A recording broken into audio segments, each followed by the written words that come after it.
You already know this is Pawns Drum Boxing, aka Mr. Moo. Shine himself. Man. What a week. What a week, ladies and gentlemen. What's good, Glenn? What a week. Not a great week. Not a great week, and it's an ongoing. Y'all already know what's going on, man. We're gonna be talking more about boxing. Of course, we're gonna be bringing a couple of things up that's going on right now in the current events. God bless each and every one of y'all that's gonna be tuning in. God bless each and every one of y'all that's not gonna be tuning in. Good morning, wherever you at in the world. Good night. Good evening. If you're having a midnight snack, with Punch Drunk, let me know. What's good, Just? I want to start this. Show with what Jeff Mayweather said about his nephew, and I want to read it to y'all. I want to start this show with Jeff Mayweather. Y'all already know, man. That's Floyd Mayweather's uncle, and I want to read this to y'all. I like to applaud my nephew for stepping up for George Floyd family. But people are acting surprised about this when Floyd has done this many times. It's usually other boxers, and plenty of them he offered to pay for their funerals for many families. He does it because he has a good heart, and not for the publicity. If he did it for the publicity, people will already know how many times he stepped up during times like this. People are too busy trying to judge him for the lifestyle he lives, but he earned it. Every time you step in the ring, your life is on the line, and no one has taken one punch for him. And I'm gonna say it again because this was a great line that for real is should get a lot of people humble, especially when they're looking at Floyd Mayweather or any other fighter. I always say these are my modern day warriors, modern day gladiators. They put their life on the line for pure entertainment. Let's respect these fighters. Let's respect these warriors. But this line, y'all have to humble yourself. I'm going to read it again what Jeff Mayweather said. Every time you step in the ring, your life is on the line. And no one has taken one punch for Floyd Mayweather. Which means he should be able to spend his money the way he wants to. I never speak much about my nephew, but with so many calls and messages I've received, I decided to let people know Floyd's life may be flamboyant, but he does have a heart and has done many other things similar to this genuine kind act, but he's not doing it to be praised. Obviously, has a heart and the finances to cover the expenses. I'm proud of him for stepping up in the situation, but by far, it wasn't the first time. And I'm sure it won't be the last. What's good, heavy hitter? That was a beautiful post by Jeff Mayweather explaining what his nephew has done. And of course, I've been one of the ones that's critique Floyd Mayweather because, of course, I feel like he should be doing more, but showing more. Because we have to understand that image is very important. What's good, D? Image is very important. So important that today we are in an uproar. The whole nation is mad. Not only this nation, but every other country feels our pain, feels everybody's pain. And image is very important. Image is very, very important. And that's why I'm one of those guys that have been a critique of Floyd Mayweather, because I want him to show more. Because showing more is an image. I understand there's a lot of athletes out there that do a lot. And they don't want to be, they want to do it from the goodness of their hearts. And of course, Floyd Mayweather has done a lot. And I believe he has done way more than a lot of people probably could ever imagine. But we don't see it. But I believe it's important for us to see it, because it's important. It's important for us to see these things, because you could feed off of that. Another person could be looking at Floyd Mayweather and be like, you know what, man? Damn, I like the way he gives, man. I want to give back too. Yo, that's dope, man. That's dope. I want to give back to my community, man. I want to give to the children's hospital. I just want to give back. That's cool what Floyd Mayweather's doing, man. Giving back and showing, that's the image. It could be so contagious. That's what we need in our community. That's what we need from humans just to humans. And that's why I be one of those guys that critique Floyd Mayweather, because I want to show what you could do. Don't show us the jewelry. Don't show us the strippers. I don't want to see none of that. This is the great deed. And I know that Floyd Mayweather is a great person that gives back. But it doesn't hurt to show it, because it's contagious and everybody can feed off that impact. You could be impactful in that way. And with the following the Floyd Mayweather has, he could impact the world in a way bigger way that he's probably impacting the world right now. He can impact the world just like the likes of Manny Pacquiao, because he have the resources. Just like the likes of Muhammad Ali, because he has the resources. Just he can impact the world right now because he is a relevant figure. And I'm happy he's doing that for the George Floyd family. I'm so happy he's coming through, and this is not the first time.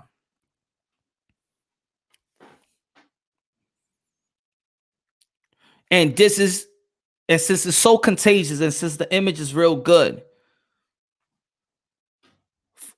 just in case y'all don't know, Floyd Mayweather send a check is $88,500. Send a Chase check to the George Floyd family.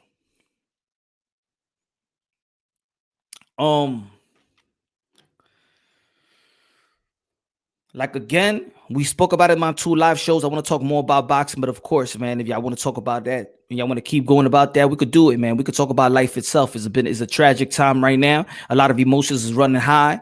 And at the end of the day, we got to, think with our heads and not with our hearts.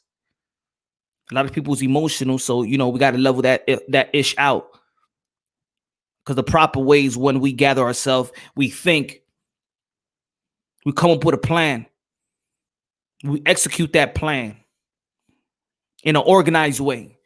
Now, a lot of things that's going on in the sport of boxing as well. Errol Spence, I did a video earlier today. Again, I'm going to be switching it up. Y'all could be bringing the Floyd Mayweather, giving back to George Floyd. We could be talking about everything right now. You already know, man, it's unlimited. I could talk about everything. I don't run from nothing. Let me know if y'all hear me good. Let me know if y'all hear me good, because yesterday I heard a lot of people saying that there was a lot of echoes. I just want to know if I'm good, if the volume's all right. So, man, what y'all think about Errol Spence saying that he wants Al Haymon, man? He don't want no tune-up. Get me into deep waters right now because he's a shark. All right, Just, good looking now. Smash the like button, everybody. Smash the like button. You already know, man. Like it, share it. We're gonna be moving on. We're gonna be moving on up like the Jeffersons. Punch Drunk Boxing. You already know, aka Mr. Moonshine himself. Let's go. I'm on hype every time, every day, 24/7, 7-Eleven, baby.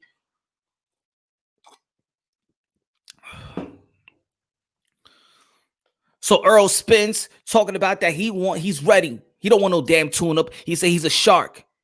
What that means, like I said in my video earlier today, what that means, man, I don't want to be in no damn sand. He don't want to be, putting his ankle on the water and stuff like that. He want to swim. He want to be all deep in the ocean. He want to swim. He want to eat. He want to hunt. He's a shark. And if he's all of that, okay.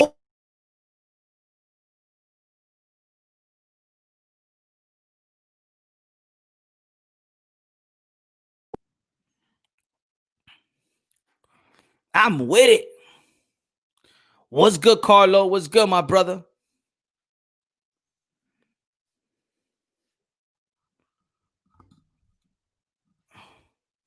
God bless you too, man. God bless each and every one of y'all over there, man. Spence versus Garcia. Then I want Spence versus Bud Crawford because he said he don't want no tune up. He don't want none of that. He wants to go deep. He want to fight the best. All right, man. The best right now is not Danielson Garcia, even though he's one of the top dudes. How about you put him in? That's it, Bud Crawford. That's it. I'm just saying. He said he's a shark. Put him in the deep waters right now. If you want to be in a shark, I want to put him in the deep waters right now. Let's go. There we got Manny Pacquiao. We got Bud Crawford. Let's make it happen, baby. Let's make it happen. I'm with y'all, even though I'm from the Philippines. When I saw George Floyd killed like that, my heart hurt, man. Everybody's heart hurt. Everybody's heart hurt when that happened. A lot of emotions running high. I have Bud winning. Okay. I think I have Bud winning probably too, man. It's going to be a tough fight, though, for both of them. It's going to be a tough fight for both of them. But the one thing that I always say in my channel, I keep it consistent, is one thing that Bud Crawford has is he's very unpredictable. He could switch up. We already know, man. Every hardcore boxing fans know he could switch up. But he's very unpredictable. Meaning when he have all those type of tools in the toolbox, you could adjust to anything. If you could adjust to a fly, man, I think it's going to be too much for Earl Spence. I believe that Bud Crawford could figure out Earl Spence quicker than Earl Spence could figure out Bud Crawford. That's one thing. I can do it quick. Let me do this intro first. I'm gonna send the link in a while.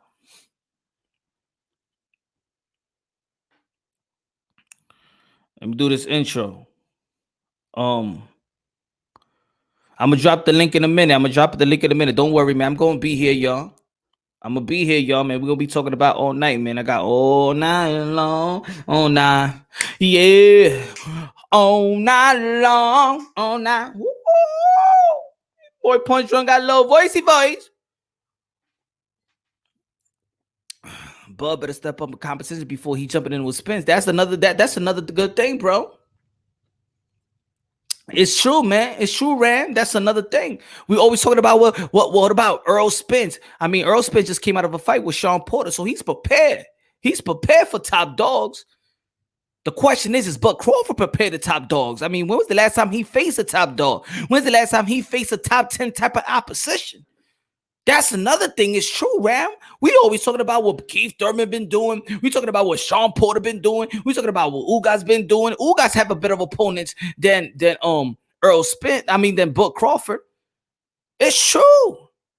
All this credit given to Bud Crawford. Who the hell he has beaten in the welterweight division? Oh yeah, man. Let's talk about that, Ram. Let's talk about that. I'm not a Floyd fan. What's good, friends? What's good, my brother? I'm not a Floyd fan, but what he did for the family is gentleman in every aspect. You're damn right. We got to give credit.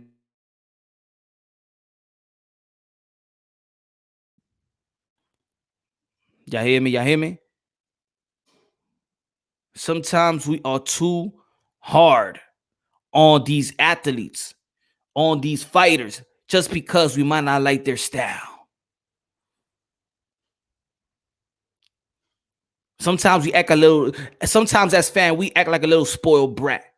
Like they supposed to live the life the way we want them to live their life. Let's give credit what credit is due. Because you know and I know that you don't want nobody coming into your life and telling you how to spend your money and give your money out. Let's be real, right? I don't want nobody to tell me how to manage my life and how to spend my money and when I want to go to a party, if I want to go in a little celebrity shirt, if I want to do what I want to do. I don't want nobody telling me how to live my life. So I could understand. Sometimes we're too hard on people. We want Floyd Mayweather to do this. We want Floyd Mayweather to fight like this. We want Floyd Mayweather to spend his money like this. It's true. Sometimes we gotta humble our own self, man. Sometimes we gotta humble ourselves. It's true. Let's take a step back sometimes. We act so much about Floyd Mayweather. We want him to fight the way we want him to fight. We want to bring some action. We want him to spend some money. We don't like it when he buy a car. We don't like it when he got some ladies. We don't like it when how he dressed. We want him to do whatever we want him to do. He ain't no damn robot. He's a damn human being that step inside a ring and risk his life for all pure entertainment. And I don't want to hear that mess about, oh man, Floyd Mayweather ain't all this, man. Pretty boy Floyd was exciting to watch. Maybe not the later part of his career, but who's got to be excited to watch when you're 38, 37 years old? Come on. 36 years old. I don't expect that. I don't expect somebody to be excited. Yo, I know your name ain't Manny Pacquiao, but I don't expect nobody to be excited. I don't expect it. It'll be a surprise, but I don't expect it to be that exciting at that age.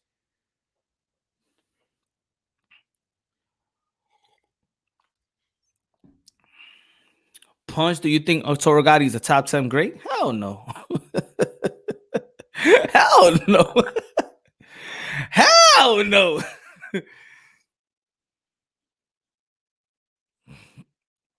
I know, but Pretty Boy was more action packed. That's money's worth right there.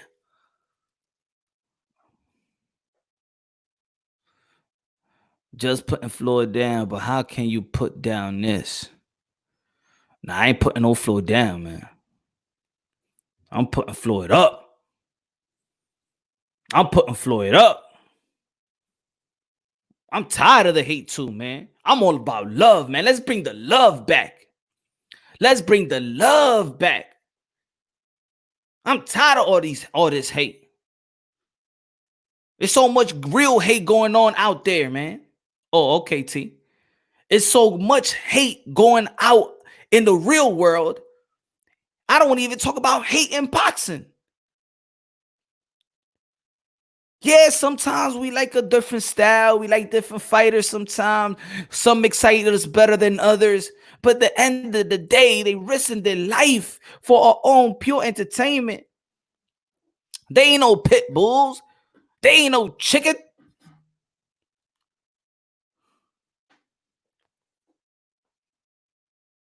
Time we respect these fighters that love these fighters because we're tuning into them.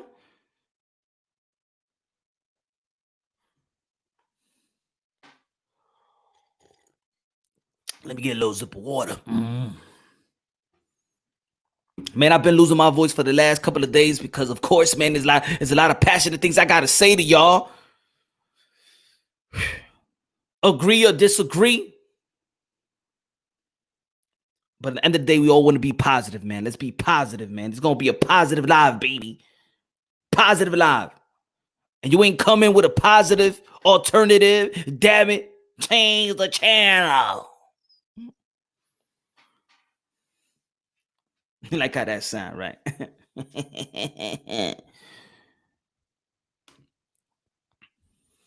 So let's see, man. Earl Spence. Earl, the truth. Spence is ready for the top dogs. Please don't let this be clout. Please, please. Pretty, please. Pretty, please, can you just give us an Earl Spence and a Bud Crawford fight? Don't tell me you got anything lined up. New Hampshire in the building. Don't tell us you got something new. Don't got nothing lined up. Bud Crawford don't got nothing lined up. Earl Spence got nothing lined up. Nobody got nothing lined up. Nobody. Not even the shape up. Nobody got nothing lined up. The barbershop is closed. Nobody got nothing lined up. Let's see the best. Let's see the best. If the UFC could do it, goddamn it, boxing could do it. Sorry to use the God names in vain. If the UFC could do it, damn it, boxing could do it. We could bring it back. Ain't no basketball playing right now. Boxing should be out there right now. Take over the sport of boxing. You know what I'm talking about? And two, you know that it's like I said in my other videos, man, that I just dropped. Aaron is one of those guys that be like, you know what? Americans, they don't support the American fighters like they support in other countries because we have NBA and NFL, MLB. And I'm saying to myself, I was just thinking, and I ate that. Like I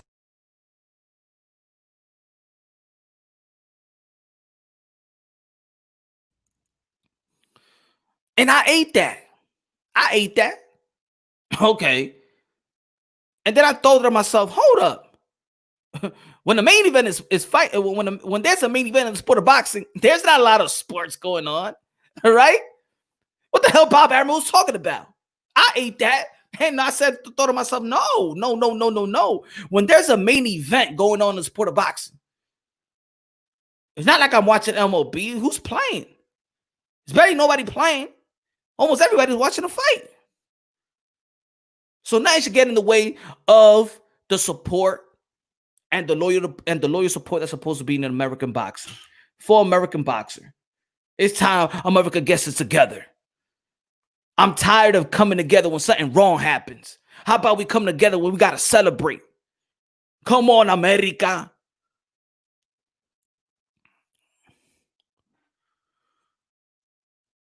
Spencer going to come back and beating everyone. Maybe, but maybe not. I would like to see how he's going to come back. He's still not clear to fight. He's still not clear to spar.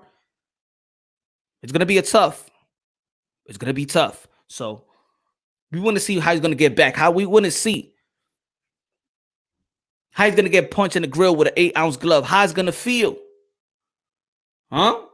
It's going to feel real different.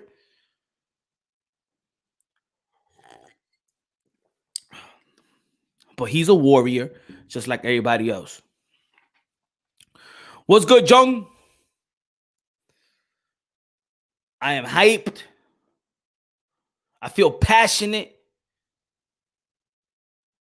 I'm always woke. I'm always ready, my friend. Ready. Look at all the fights that we can have, ladies and gentlemen. We can have Teofimo Lopez, Lomachenko gonna come. We're gonna be talking about Casimero, Ino, Uwe, Maurice Hooker, Regis Prograis. I like that fight. I want to see these young fighters step up in opponents too. Brandon Lee, you better step up your opponent. That's it. Take the training wheels off, baby. Boots, I want to see something better than what you've been facing. Come on, baby. Take the training wheels off. Michael Conley, take the training wheels off. It is time. I thought the girls were 10 ounces. Oh, no. 147 pounding, 147 the welterweight. That is 8 ounces. When you move it to 154, that turns into 10 ounces. Is Errol Spence ready to get touched?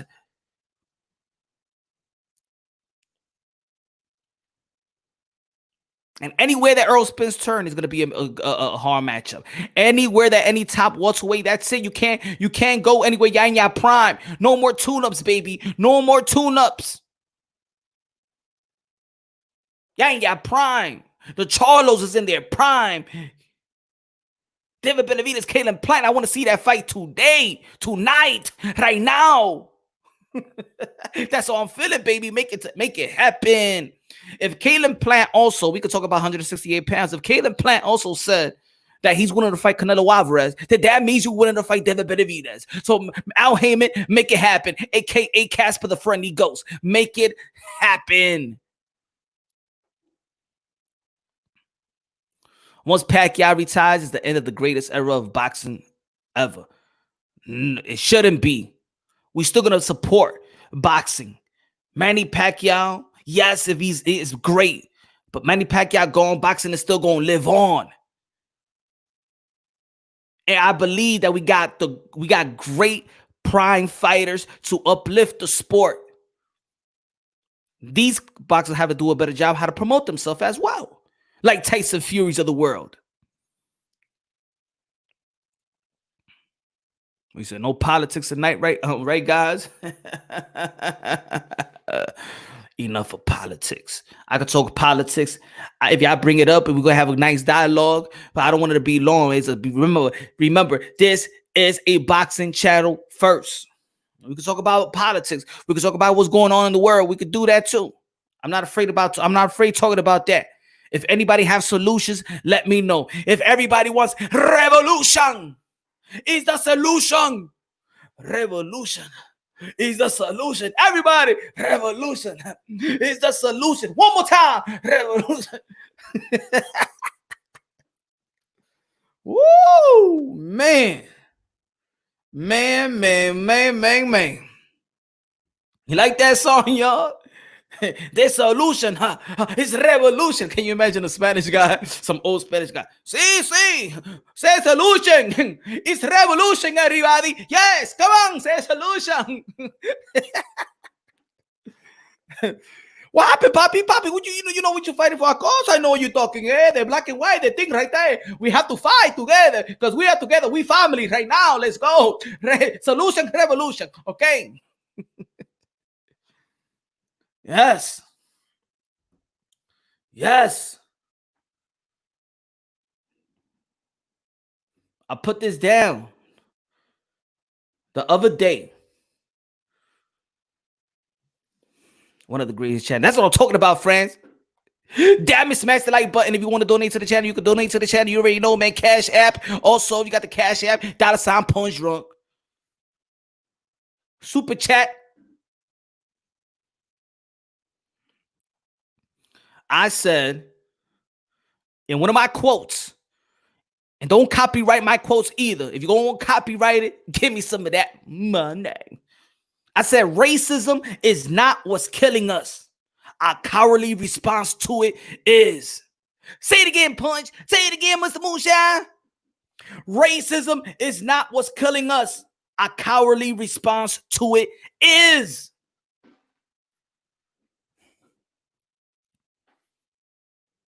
Ladies and gentlemen, I respect all the peace protesters, but in the end of the day, I don't think peace protest is going to do it.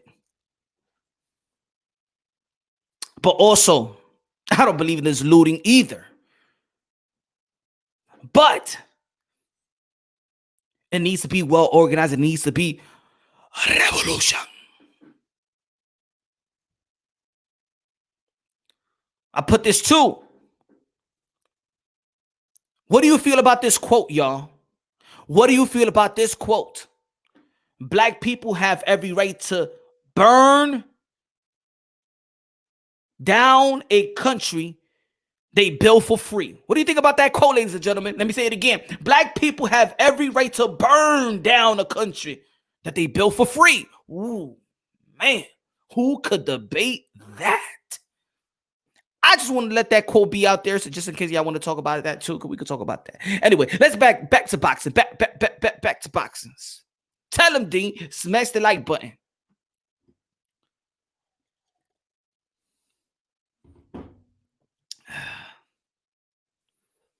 Ain't nobody singing no more, right? Yo, Ram, good looking out, my brother, man. Thank you for supporting the channel, man. You already know, man. You my guy. Spence recently wants Danny, Manny, then Crawford. Isn't that the same path Thurman took over Danny, Manny? Ooh. Oh.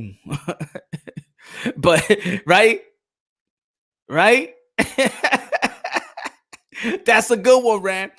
But guess who was the one that everybody was hating on? The same route. And hey, don't even forget about guess who fought Leonard Bundle first too. Keith Thurman too, right? So we trying to say that Earl Spence is taking a path for Keith from Tom Thurman. Damn it, that's another concept. Should I make a video about that, Ram? Follow the leader, follow the leader. Follow the leader, follow the leader. That's what he's doing. That's what Errol Spence is doing. He's going with the Keith Thurman blueprint. Spence recently wants Danny, Manny, then Crawford. Isn't that the same path Thurman took? Porter, Danny, Manny. Okay. All right. Is indigenous convo.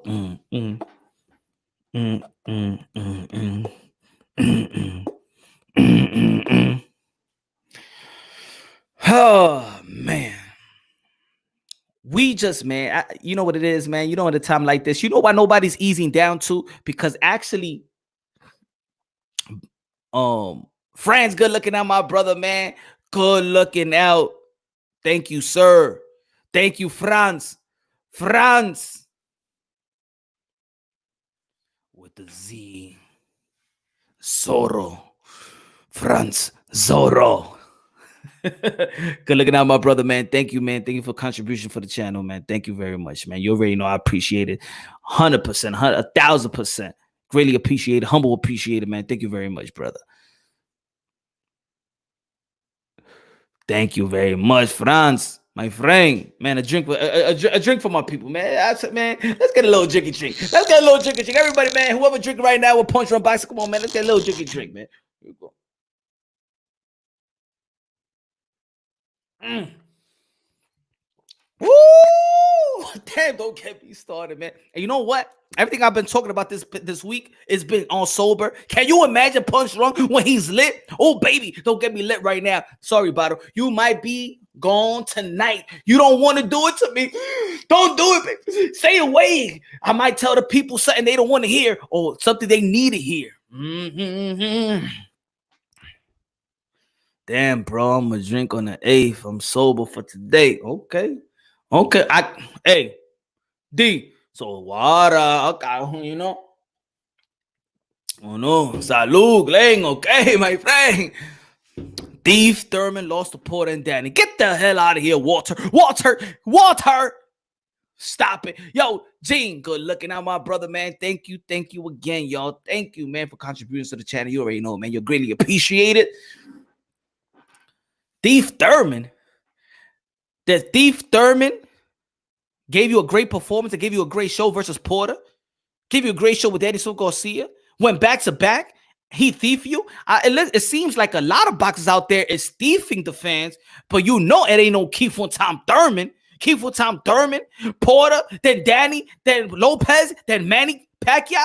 Man, come on, baby. He ain't thieving nobody. He's fighting the best of the best. He's fighting the top. His last three opponents, his last three out of 4 opponents, been the top welterweight, baby. That's Keith for Tom Thurman. Let me know everybody else is doing the same thing. Let me know if they call everybody boxers right now. Let's call every boxer right now and let's mention their last 4 opponents and let's see who has a better resume. Let's see who has a better opponent. Shout out to Sean Porter as well. We could do that too, baby. We could do that too. Think about all the champions right now. Let me know they was fighting top 5 in their last 3 opponents. Let's go. Gotta put respect on Keith Thurman's name. I'ma lift Keith Thurman up because a lot of people be shitting on him. Nah. We ain't gonna do that to these fighters, man, because they lost one time. Nah. We gotta lift these fighters up.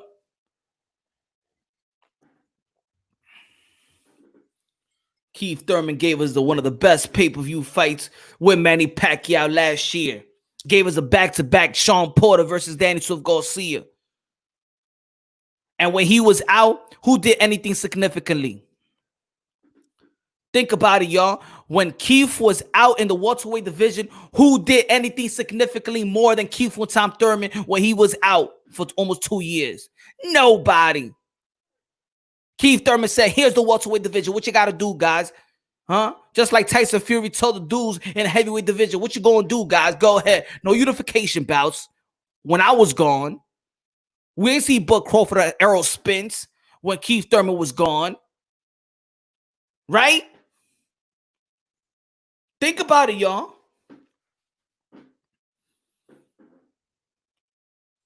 Put respect on his name, baby. We so man, why diminish the fighters that's actually doing great for us? Right? Sean Porter, standing ovation. Sean Porter versus Keith Thurman, standing ovation. Sean Porter versus Danny Silva Garcia, unification bout. Couple of years of a hiatus. Came back close to Cito Lopez. And even though he got his ass whooped in the 7th round, was it the 7th round? That still was an exciting fight. Even if he was hurt, that was still an exciting fight. It was entertaining, right? Even though he got hurt that fight, it was still entertaining. And they gave us an entertaining fight where Manny Pacquiao lost a split decision. Pay-per-view. And people going to doubt Keith for Tom Thurman. No wonder Keith for Tom Thurman, he don't want to say nothing to the public. No wonder he goes and disappears because nobody want to appreciate these fighters. Keith Thurman, you got to appreciate the man. He's giving the show that we want to see. You let me know the opponents that Bud Crawford been fighting. Why he getting so much respect in the welterweight division more than Keith for Tom Thurman? Why?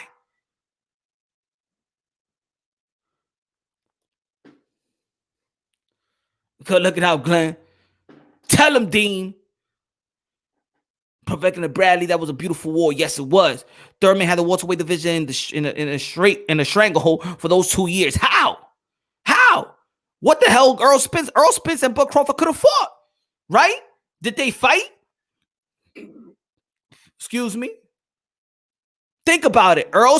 Think about it. Keith Tom Thurman, last fight was March, right? 2017. The same year, Earl Spence beat Kell Brook in May. You let me know what happened through those, and this guy beat Jeff Horn 2018. Let me know what Earl Spence and Bud Crawford did while Keith Thurman was gone.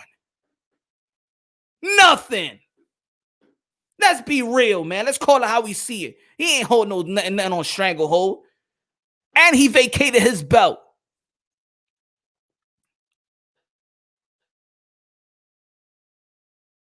Almost 2 years he was gone. And Earl Spence just fought a guy that he beat in 2016. Earl Spence's last opponent was a guy versus a guy that Keith Thurman beat in 2016. Come on, man. Put some respect on Keith Thurman's name. Put some respect on Keith Thurman's name. He should have vacated both titles. For what? Ain't nobody was going to do nothing with him anyway. Ain't nobody was going to do nothing with him anyway. Ain't nobody was fighting one another when he was gone. Why he gets the one that's get hated on? It doesn't make sense. Are we boxing fans or what? Or what? Can I get a drink?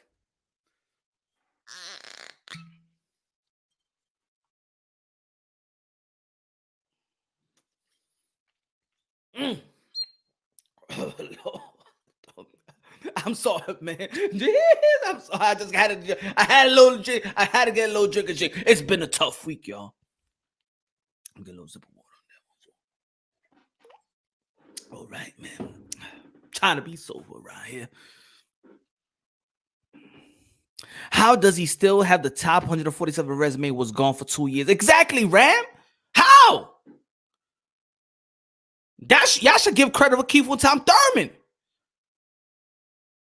All that hate he get for why? Why he get all that hate? Let me know what Keith. Why? I want to know why. Why? Let me know the truth. Come on, man. Come on, guys. Now I understand if Keith Tom Thurman was just holding the belt. Did Keith Tom Thurman fought anybody named Keeler? Did Keith Tom Thurman ever fought a guy named the Mean Machine? Oh, y'all kidding me? Y'all better put some respect on Keith Tom Thurman's name, damn it. It is time for one time to get his respect. This time. Oh, man, I'm tired of that hate, man. We gotta change the narrative. I'm changing the narrative right now. Just like they do in the politic world, I'm changing the narrative. Nobody has done that in the welterweight division, aside from Manny Pacquiao, more than Keith Tom Thurman. Whatever Earl Spence got right now, Keith Thurman already had it. The boogeyman, Keith Thurman was already the boogeyman. The body snatcher, Keith Thurman was already the body snatcher.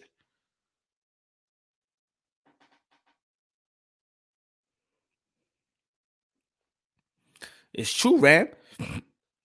Keith Thurman is Al Heyman's mouthpiece, and that's what we don't like. People don't like boxers talking like businessmen, so I understand. I understand that. They hate Thurman because he ain't Latino or black. Let's keep it real. Oh, because he's a mix. Also, he don't got a team. That's why Keith Thurman don't have an entourage. Huh?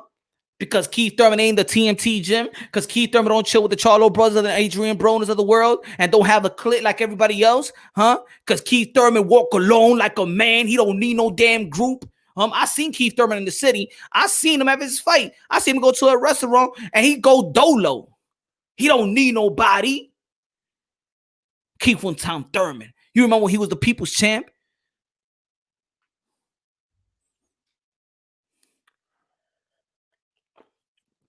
Thurman would be Bud to me. Me too. I got Thurman. Oh, Glenn, my friend. Good looking out, my brother. Salute to humanity. Let's keep it tight in a time of divide and conquer. Yes. You already know, man. Glenn, you already know what's going on in the world, man. Y'all know what's going on in the world today. At the end of the day, man, we got to stick together like the human race, baby. Because we all win. We all got children. And the end of the day, when we enter the kingdom of heaven, if we want to enter the kingdom of heaven, you already know me, we're going to be in the gate. And God ain't going to be like, hey, yo, all my black people, yo, hey, my white people. Nah, man. God don't even know no colors, man. God don't know none of that. All he knows is souls, man. Your color don't got no soul. All he knows is souls. So for everybody out there, man, I understand that people in the reformed society ain't going to be reformed. You got to reform your soul.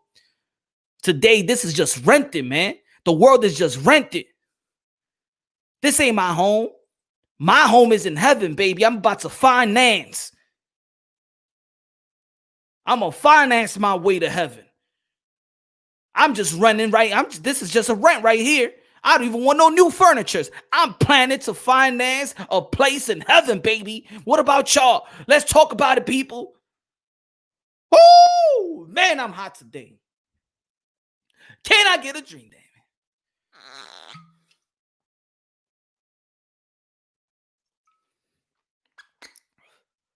Jesus, Lord, Lord. Mm-hmm. Don't let Pond Strong preach. Mm-hmm. Can I get a little water? It tastes good. Woo! Bishop Punch.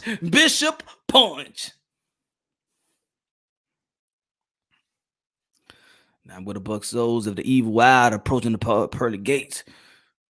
No. The boxing, though, bro. That's the sad truth, man.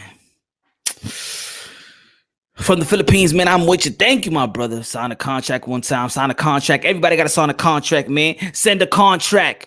Bud Crawford send a contract to Keith one-time Thurman. Look at Earl Spence now. Oh, when Keith Thurman want to fight you now, look at, no, because he didn't give me a chance. He didn't give me a chance when I was calling him out. Now you got your chance right now. You got a chance right now. At the end of the day, you got your WBC title. You ain't beat me for it. Ooh, man, I'm putting respect back in Keith Thurman's name. Urging everyone, if you choose to go to any protest gathering, please stay 6 feet apart. Wear a mask to everyone you know. Right? We forgot about the coronavirus now, man. If anybody out there, I'm going to tell y'all right now, listen up, y'all. Listen up right now for this message. Listen up. Damn serious right now. Just listen up right quick. Anybody out there, if you're going to go in the street and you're going to loot, listen to me what I'm about to say right now, y'all, because I'm passionate about this, y'all. If you're about to go right now and loot tomorrow, whatever, give me a pair of sneakers, man. I'm only 10 and a half. My size is 10 and a half. I need some Air Max and stuff like that. If you want to give me a shirt, extra large or a large, just hug your brother up, man. Get the right stuff, And get the sandals for me too. The water sandals, just in case if I go to a water park or something like that. Yeah, man. Give me that.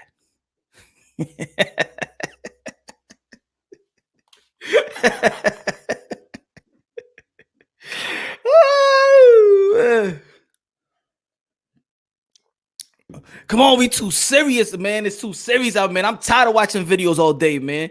Let's just laugh. Let's just smile. Let's just smile, baby. Can I get a drink? Woo! It's the moonshine, baby. Woo!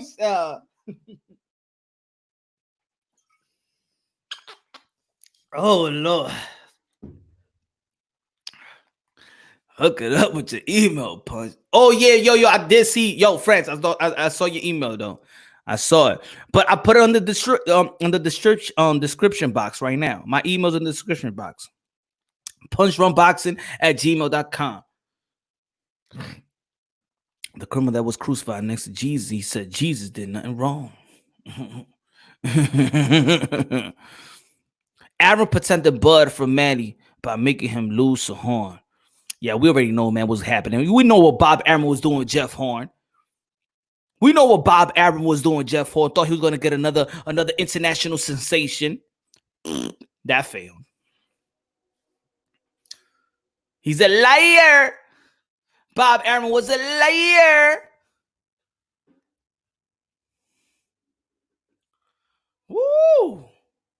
It's a lot of fights, man, that could happen, man. I just want to know who is going to be the forefront of this year. Who is going to be which fight is going to be like, yo, damn, like, man, we lost the whole 2020. Really? We thought the 2020 was going to be a big year, but at least who's going to give it? It's in the last quarter of this year. Who's going to be like, you know what, man? Man, it was a bad year, but damn, it ended well. I say with I say with disrespect. If you want a good laugh, look at the black and brown top 100 boxers. Love your black and brown, but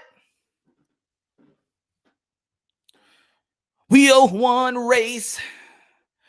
We one race, my brother.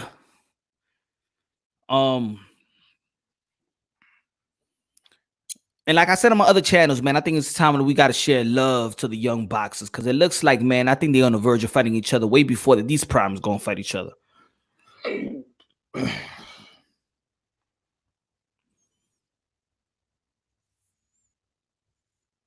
Oh, I know what you're talking about, Kelmore. I know you're talking about. I know what you're talking about. I know, man. Yo, black and brown. He's my boy, man. But he had Keith Thurman 57. Yes, sir.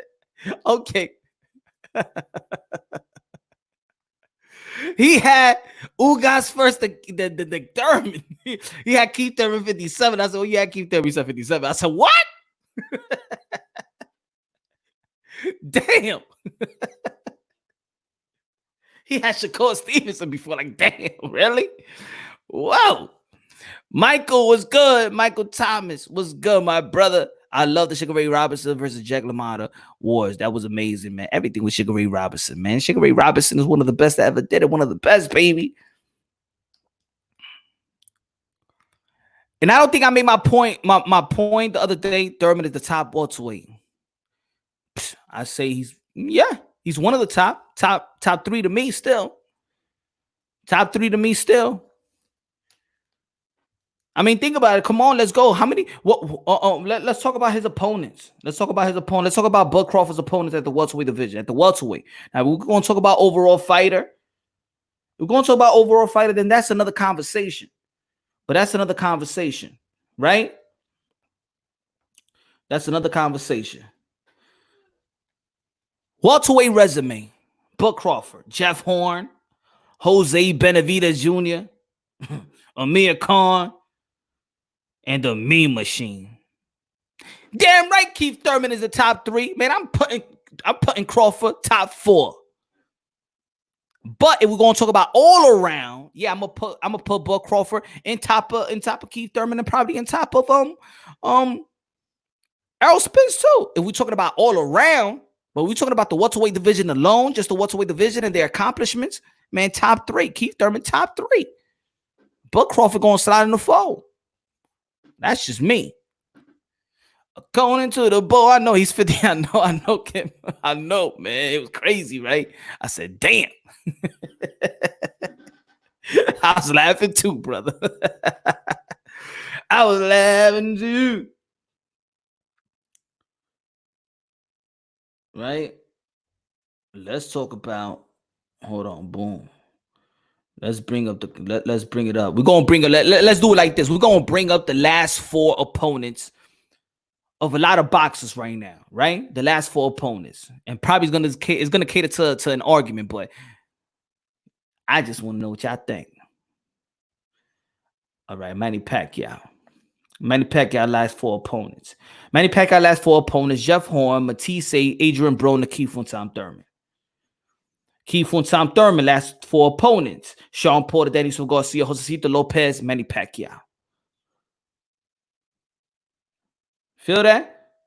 Daniel Swift Garcia last 4 opponents: Brandon Rios, Sean Porter, Adrian Granados, Ivan Reddock.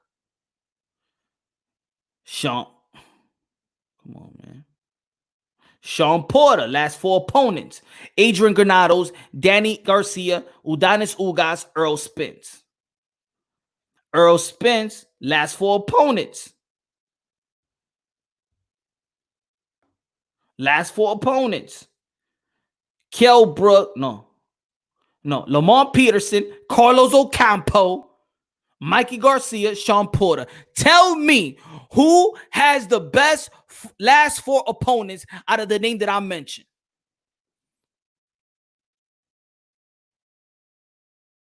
Y'all know it's Keith Tom Thurman. Y'all know that. The guy that has challenged himself the most in their last four opponents, who was it? In the welterweight division. No, it's not Manny Pacquiao. It's not Manny Pacquiao. I just mentioned Manny Pacquiao's last opponents.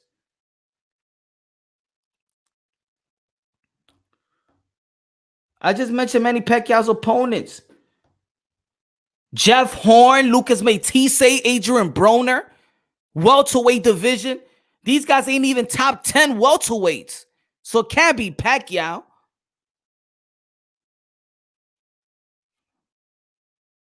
It can't be Pacquiao.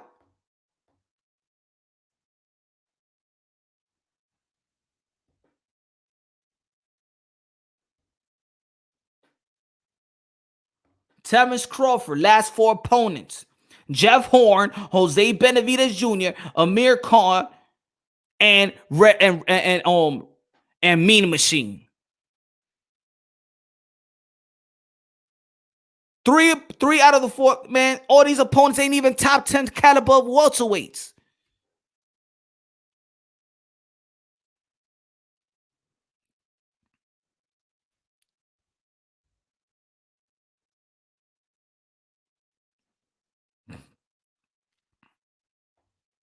Keith Thurman. Let's mention Keith Thurman again. Last four opponents. Sean Porter, Danny Swift Garcia, Josecito Lopez, and Manny Pacquiao. Who has challenged him? Who has challenged himself the most in the welterweight division? Who? Come on, man. The proof is in the pudding, man. Keith Thurman has challenged himself the most. Has put his O on the line. And remember, these are back-to-back Sean Porter and Danny Swift Garcia. Come on, man. Y'all got to put respect on Keith Thurman. I don't even know why people hate Keith Thurman. For what? I don't even understand the hate no more.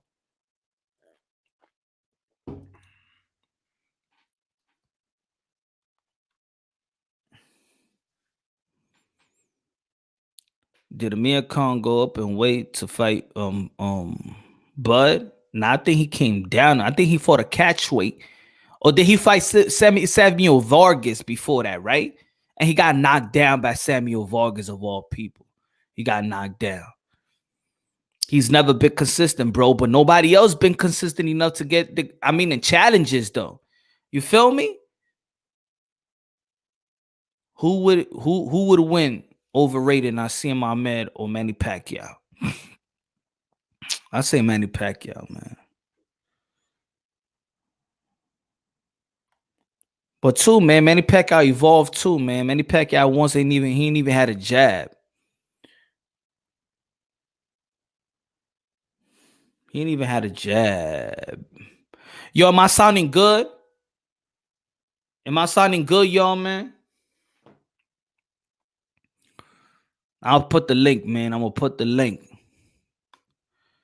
Yeah, I'm sounding good. Let me know if I'm sounding bad, man. I don't want to have the bad echo like last time. Boxing back June 9th. I know, man. It's Shakur Stevenson, right? He's gonna be fighting, right? I was listening to country music earlier, man. So I got that little tune in my head, like yo, you ever heard this song? The country music, it goes like this. How's it go? Damn, I forgot how it go. I get a drink, man. Probably when I take a drink, I'm gonna remember that.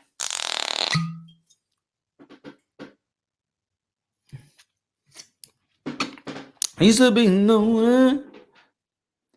I'd rather be homeless than to be home with you. Yo, that was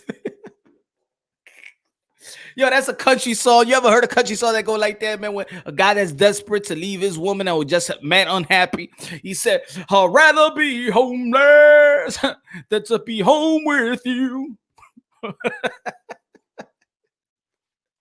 Man, if y'all know that song, man, y'all just don't get it, man. I love my country song. I love the country song, y'all.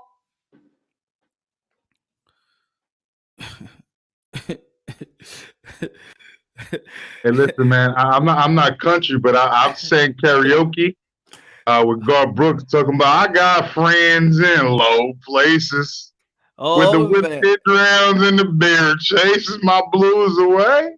Oh man, don't get me started. Hey, bro, like it's funny, man. It's funny, Don't but get me started. sometimes they talk about certain things.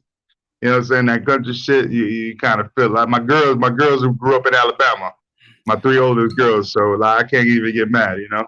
Like, hey. Man, I go to the bar and get some whiskey. And hey, bro, let me get another shot, Earl. Let me get another shot. Yeah. I just finished this bottle of Crown, man. Look right here. Hold on 1 second. Okay. All right, man. A whole fifth gone.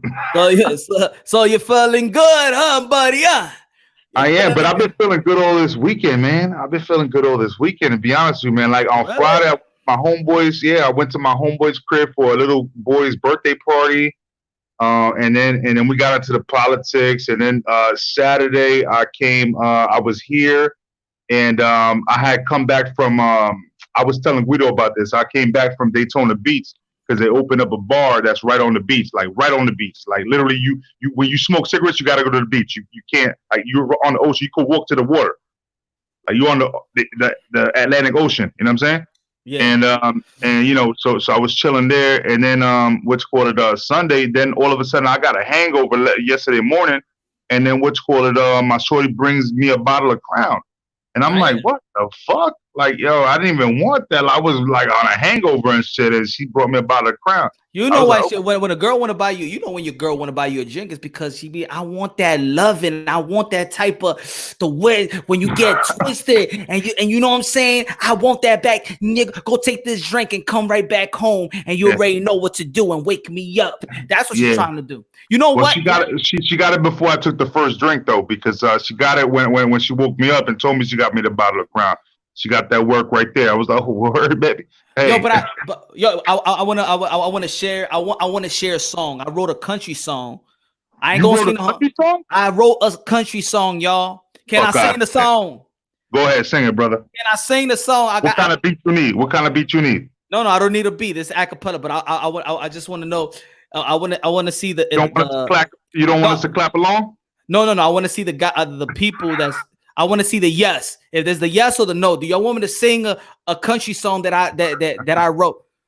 Can I sing yes or no? I gotta get, like, if I get 5 yes, then I'll sing. If I get 5 no's, then I don't sing. Everybody now, do y'all want me to sing a song? Can I? I'm not gonna put it in the chat, but you got a yes from me. I'm not gonna put it in the chat just because, like, I can't put it in a community chat when I'm on live. All right, man. And let's not nobody want to see me sing because nobody rhymed anything. He said, yes, let's go. Yes. Hell yeah. All right. Yeah. Anthony Hamilton. All right. Here we go. I'm going to set the scene for y'all. I'm going to set the scene. All right. Don't judge me. I was mad because I lost a girl. I lost a girl in the ghetto, So here you go. Hold on. Can I get a drink, little first? Hold on. Woo. Here you go. Listen to the words. I lost my baby to a ghetto boy. She fell in love with a thug. She don't want me no more. But I'm not mad at you, babe. I'm going back to the city. This crazy cowboy is going to find a ghetto girl. Woo! What y'all think, man? Y'all tell me. What y'all think about my song? You a mechanic, right? You're a mechanic. I'm a handyman, man. I'm a handyman. Can't you see the tools? I love the fact that you crafty with your hands, bro. Keep doing that. Keep doing that. You know what I'm saying? Like, yo, I want to see you continue to keep doing that handiwork. Yo, y'all feeling it? Yo, do y'all let me know? Y'all my peoples, because y'all my brothers. Y'all my brothers. Do y'all think I should really pursue my country song dream? Should I pursue it? I'm not gonna send you on American Idol, brother.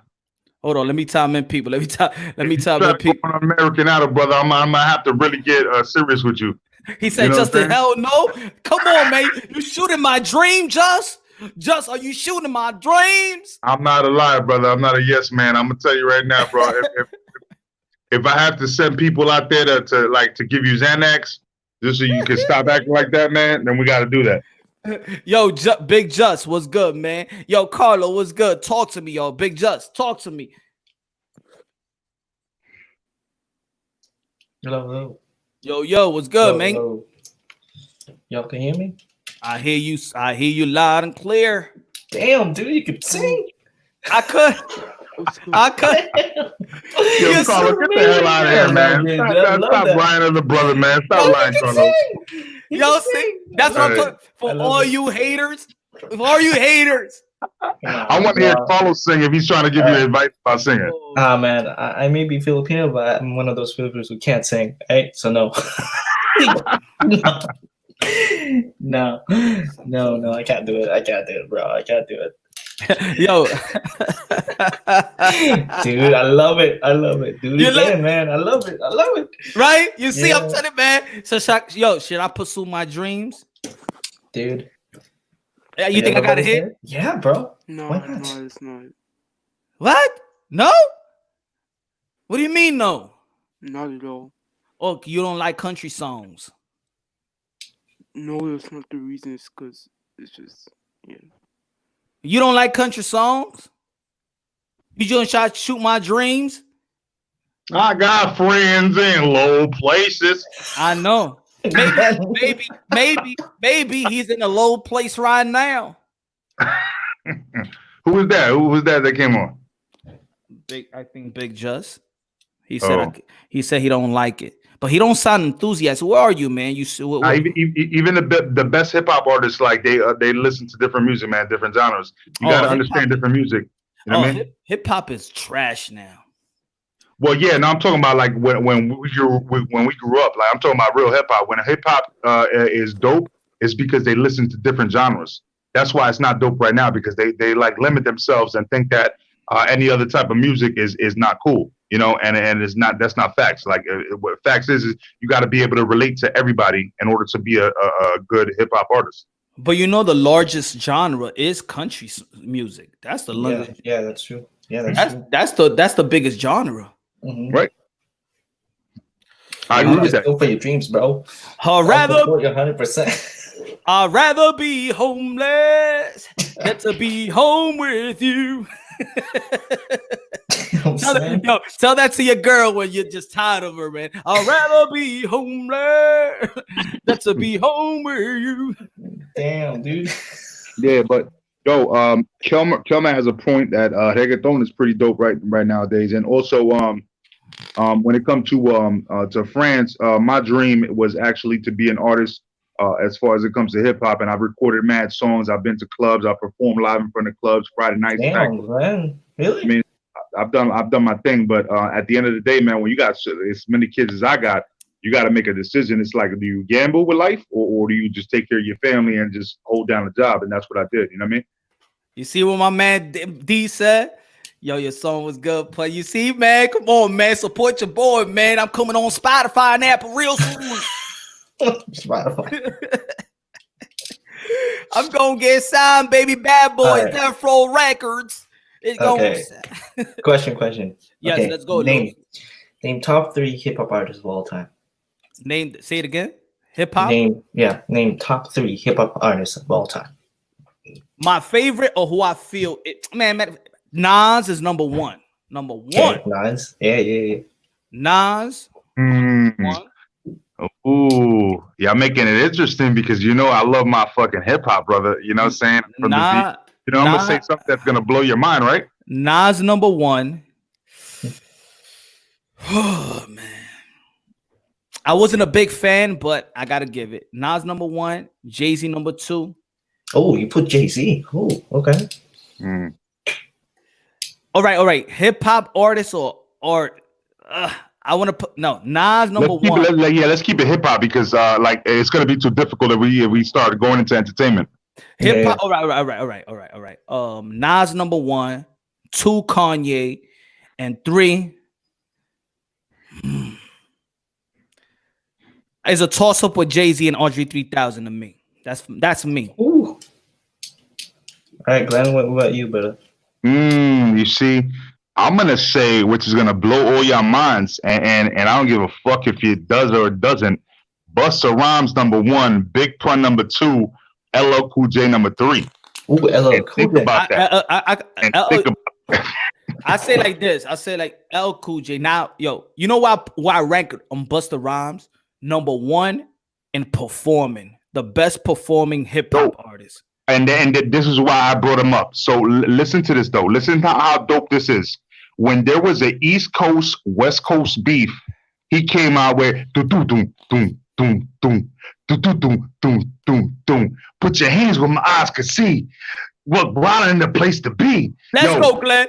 Let's go. Keep singing it, Glenn. He came with that during the East Coast West Coast beef and brought everybody back to the East Coast when after Tupac and Biggie died, bro. Like he was the first one to do that. You know what I mean? Busta Rhymes was through so many. He was leaders in the new school. Then he was Tribe Called Quest. Then he was by himself. Then he came Flip Mode. You know what I'm saying? And yo, he's been doing everything. And he's been on DJ Khaled. He's been on everything since. Where y'all put Eminem at? Yo, Eminem is close up there, but there's a couple of people that's debatable for me at least. You know, and I'll let the brother speak because I spoke already, like probably beyond my piece. Go ahead, Carlo. Who you got, Carlo? All right. Check this out. Biggie, number one. Biggie's number one. Okay. Number two, the Beastie Boys. You guys the Beastie Boys? Oh, man. Damn. I mean, the Beastie Boys is cool. I just never. You know what it is? Probably because you're putting them as a group. Now, if you would have said, I think when people talk about when hip hop, okay, like the singles. Yeah. Because a group is a whole different. We could do that. The top 3 too of groups too. All right, folks. Okay. I got Biggie. All right. 2 is Jay-Z. Okay. 3 is Tupac. Okay. That's a good. That's a good list. Do you guys agree with it? That's a good 3. I mean, to be honest, when it comes with Biggie and Pac, no. When it comes to Biggie and Pun, they didn't have enough work. They was good, but they just didn't. If I want to compare them to others, it's like they just didn't. It's like almost come on. We if we talk about guys like Nas and Jay-Z and even Kanye, and they got like more than what, like 10 albums or 8, 9 albums. Yeah. So they put in a lot of work. I like Redman too. I put Redman in my top 10. Yeah, I mean, I could literally play Pun right now. He's already on my playlist. So is Biggie and so is Pac, and they got more songs that are popular than most of the people that I've heard in like the last 10 years. Like that's true. That's true. People could get a one hit quitter, like whatever, but you could still play Pac with Bone Thug. You could still play Biggie with Bone Thug. Bone Thug by themselves, like Biggie by himself, Pun by himself. Like it's just crazy. Like that was a whole different era, man. Yeah, it's a whole different era. All right, how about Group then? Group. So what y'all think, man? What y'all think about what Earl Spence said, man? What y'all think? Y'all think he said is he just saying that like for that he's ready to get back into the deep waters, that he don't want no tune up? Yeah. Is he ready? Is he ready? Yo, what's good, Jay? What do you think, Glenn? You go first. As far as what Errol Spence said today? Yeah, he said that he don't want to tune up. I love it, yo. I love it. It gets me amped up just as it gets him amped up because that's the way a champion's supposed to be talking. You know how happy I was, man. I didn't need to repost somebody else's post when it came to him getting in that car accident. I actually had my own post on Facebook. You know what I mean? I posted my own shit about him because I was so sad that this dude with such potential could have potentially lost his life. You know what I'm saying? And I think that he saw the same thing that I saw at that moment, which was, man, if you would have lost your life, what's all this waiting for? Because you're never going to get the opportunity to do it. Just do it now. Do it now. Just do it now. And he got the potential to do it. And don't get me wrong, like we have these conversations. I think Terrence Crawford could beat him, but I wouldn't be surprised if Errol Spence beats him. You know what I'm saying? It's not like it's like one-sided domination at all. Nothing. You know, it's a great fight. That's why everybody wants to see it. And so I'm just rooting for him to take that fight. I'm rooting for him to bring Al Kamen, you know, throw a smoke bomb, Molotov cocktail into the cave and make him come out and sign a deal, bro. Okay. Good looking out, Jay, man. Good looking out, man. Thank you, my brother. Yeah, man. I think I like what Fran said, man, too, man. If that's true, then Spence has a lot of heart. First and foremost, I believe all fighters have a heart, but I understand it coming back from that surgery. Well, coming back from that accident, still don't know at this point. He still don't know where he's really at. He still haven't got hit. He still haven't sparred. I just think that they could all take advantage of this time because think about it. They're all working out. They probably got their hunger back because see, even if they got all this money, they couldn't enjoy it. So all they could think about right now is boxing, just like when they was coming up. All these rich dudes, like a Floyd Mayweather, he's in the gym. Like what can he do? He can't go to the strip club. He can't even have no strippers. He can't go travel to the beaches and everything. He can't do all of that. So everybody's right now, we all on the same level. So right now, everything they're doing right now, let me get back into the gym and just let me keep myself busy. I feel like all these fighters, we might see all these fighters hungry again. Yeah. I hope so. I mean, and I think that's where it's at right now because when it comes to Errol Spence specifically, you know, I feel like he's just saying like, hey, I don't want to be like, yo, if I get exposed because of a car accident, then fuck it, because I only got one life to live. That's where I feel like he's coming from right now. Like he probably realized that, yo, I only have one life to live, and I could have lost it already. And you know, I was blessed enough to come back because that's what I thought. I thought, man, like, damn, is Errol Spence gonna be like popping up like Paul Williams? Like, you know what I'm saying? Like he's gonna be in a wheelchair or something like that. Like, you know. Like, and I was praying for him, you know, and then he came back only a couple teeth missing, minor abrasions, you know, so God bless him, you know what I'm saying? So I think he wants all the smoke right now, you know, and everybody should give him the smoke because he wants it, because he wants to prove it. And when you got somebody like that, how you think Danny Jacobs got to where he's at? Because, you know, he beat cancer. You know what I'm saying? Like when you got a life experience like that and nobody understands it, you fighting for your life, man. Yo, ain't me thinking about that. You just mentioned Carlo. Matter of fact, what you think? What you think about him? Spence has heart, bro. Spence has heart, right? And I respect that. You know, mentally and physically.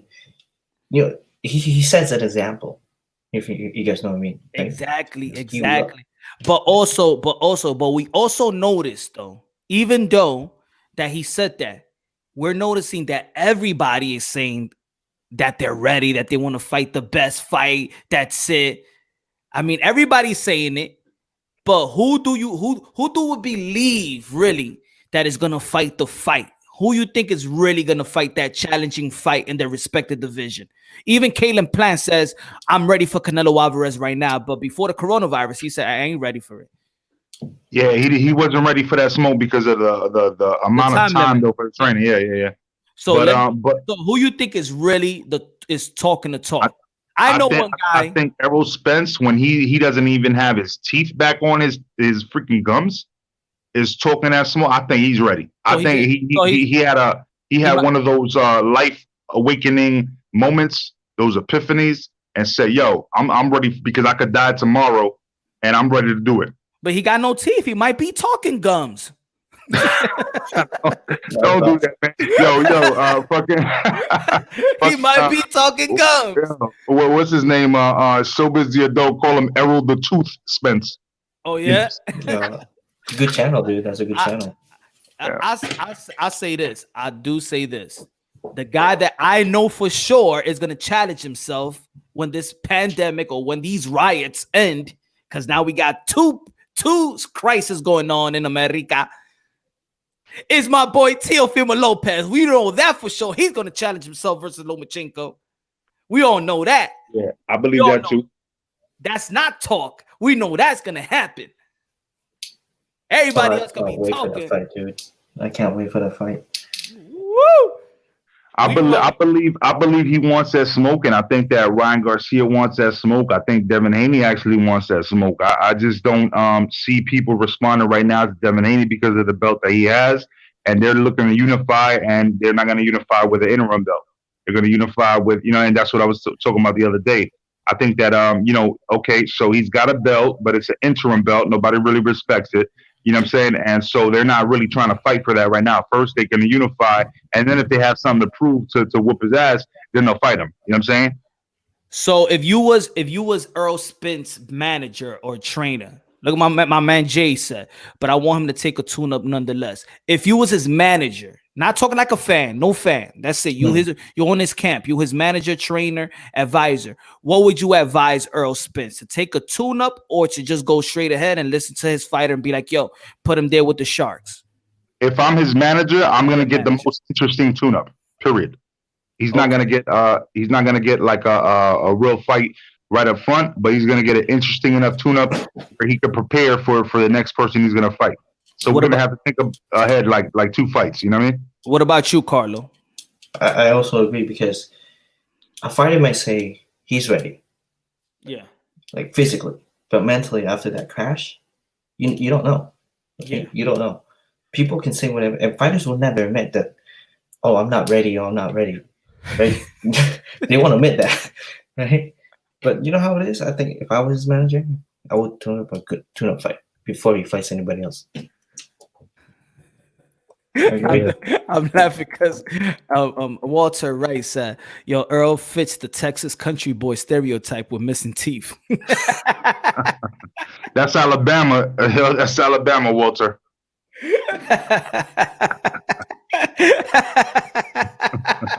That's funny though. That's funny.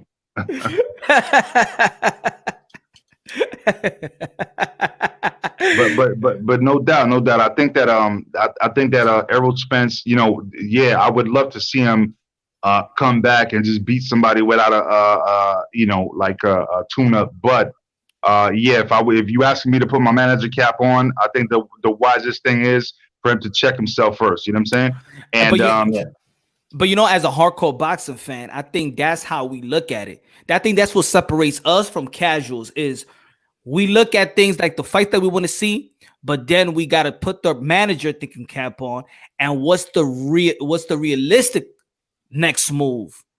So then when we do see Earl Spence get a tune up and we be like, damn, we want to see him to fight Bud, but then we understand like this guy, if I was his manager, I'll get a tune up. Yeah. Right.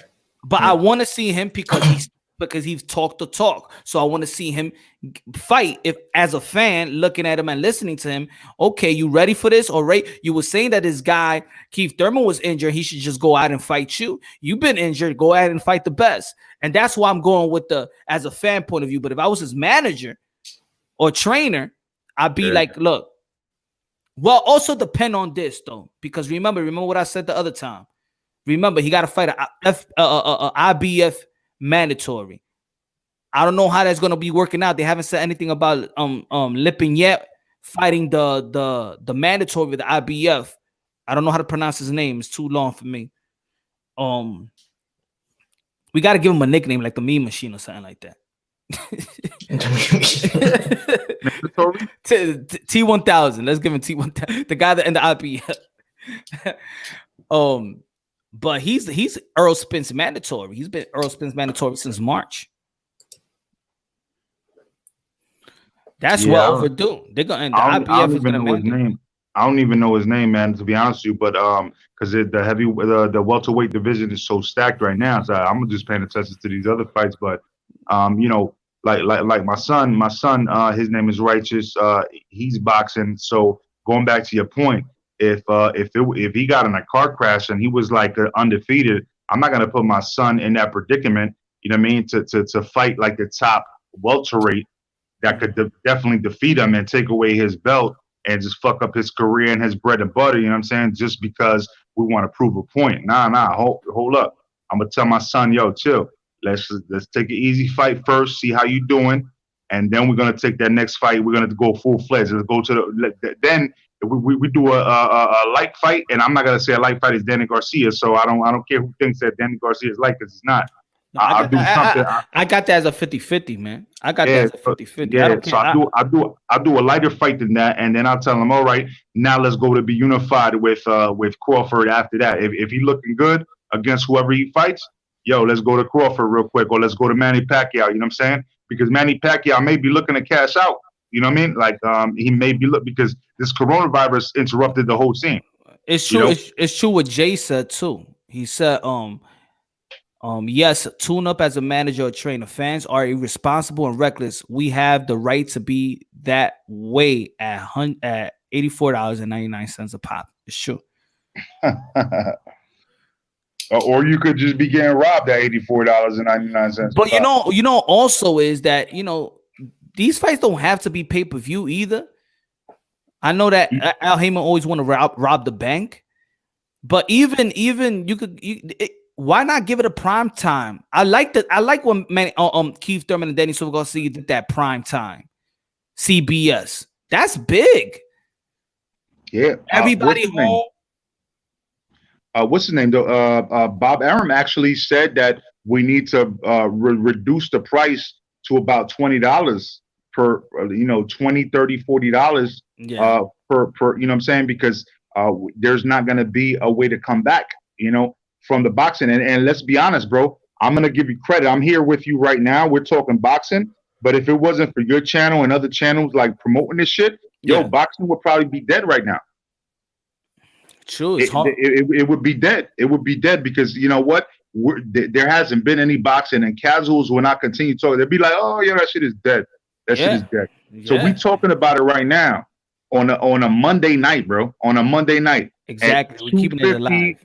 2:50 a.m. Eastern Standard Time, bro, for those that are not aware. We're keeping it alive. You feel me? And that's what I'm saying. Like this is true boxing fans.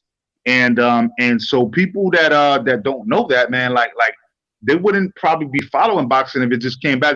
They need us to tell them what's going on so that they could, oh shit, that's happening. Oh shit, yeah. What you want to do? You want to go to the wing house? Yeah, let's chop it up. Oh no, you can come to my house. I'ma buy it. Oh shit, I'll bring the drinks. You know what I'm saying? Like otherwise, there would be nothing going on when it comes to boxing, man. You damn right, Carlo. What you think? Anybody want to tell? Anybody else want to tell me? I'm about to send the link. No, I agree with Glenn. Like your channel brings to the light to the real hardcore fans. That's what casual fans. Because the casual fans can make boxing boring because they think they know what they're talking about, but they don't. Right? It's true, right? Right. The hardcore fans. But the hardcore boxing fan, we got to teach. We got to teach them. We got to teach them. We got to stick together, bro. We got to stick together. It's true. It's very true. We have to stick together, man. Yeah. I think it does a disservice to bring us down. Like I'm actually watching a lot of, not a lot, but it's becoming a trend where people are trying to diss any other boxing channel. Like if we're on a fight, like for real, I don't rock with certain channels. But I don't wish them bad either because they got their subscribers and they got their followers and they got their perspective. It's almost like Dante Boxing Nation. I heard that his channel was stolen or whatever. What happened to his channel? Something like that. But I wasn't feeling his channel like that. But I don't wish. So let me be clear on that topic too. When it came down to it yesterday, I seen you was tight with me from the get-go, and I had to clarify, bro, because I'm a grown man and I speak my piece out. I'm not afraid of anybody in the world. So if I did say something wrong, then I would have stuck by what I said. But just like you would have, because you've done that before. You know what I'm saying? But when I saw that H Money put my shit on his channel and he said that he's exposing you, I spoke to H Money last night afterwards, after me being live with you, and I told him, dog, like, why did you do that, man? Like, you know damn well that I didn't give you the green light for that. You know what I'm saying? And he apologized to me, and we chopped it up for a little bit. You know what I'm saying? We cool. You know what I'm saying? But you know, you guys, he doesn't get along with you. You don't get along with him, and we're gonna leave it at that. He's not showing up. I get along with the world because I'm all about the. You feel where I'm coming from? Like when it specifically, like I don't be putting up no shit on nobody else, man. Like you know, for me, it's I'm gonna show up to your channel and we're gonna talk. And even if we disagreed, I still showed up. I didn't need to show up. You know what I'm saying? I could have just been a dickhead and just fuck him. I'm not gonna show up to the channel anymore. But that's not fair because we just disagreed about something. So I popped up again.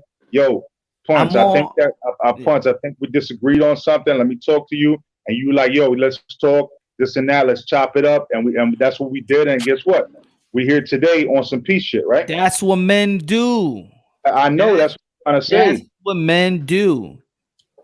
And other things, people do other things. Hey, yo, the floor is always open. Anybody that want to disagree with me too, the floor is always open. If y'all don't have nothing, if y'all don't cross the line with my family and stuff like that, I don't care. Then we could talk. We could talk. So anybody comes, hey, do H, he could come along. He ain't blocked. He ain't blocked. He could come. Yeah, I don't think H coming through though, because when we boiled it down, you know, he told me, yo, my bad for putting you in the mix. And I'm like, yeah, you shouldn't have done that because, you know what I'm saying? You know damn well that I wasn't trying to go at Punch like that. You know what I'm saying? And he apologized to me, but he just said, yo, I don't think I'm going to fuck with that channel no more because he disagrees on your perspectives, which is okay. You have your perspectives. He has his. He doesn't need to watch the channel. You don't need to watch his. It's all good. You know what I mean? And we could leave it at that without talking shit about each other. You know what I'm saying? But at the end of the day, I'm still here today. I was on his channel earlier. You know what I'm saying? And everything is peace for me, man. Like, you know, I got 9 children. I'm a peaceful guy. You know, I'm a peaceful guy. You got a front line, bro. You got a football team. Exactly, bro. Who's the running back? Who's the quarterback? Yeah, I'm a quarterback. You know what I'm saying? But my wifey's the snapper because you know what I'm saying? Like I'm taking all the dugout out, you know? Carlo. What's up, brother? What's up? You let that one slide by, huh? Yeah, man. Yo, man, I'm just watching a bunch of video, man. Sad, man. I love this channel. It's great because we can have an open discussion, which is nice. That's cool, man. It's cool. I'm all for the love.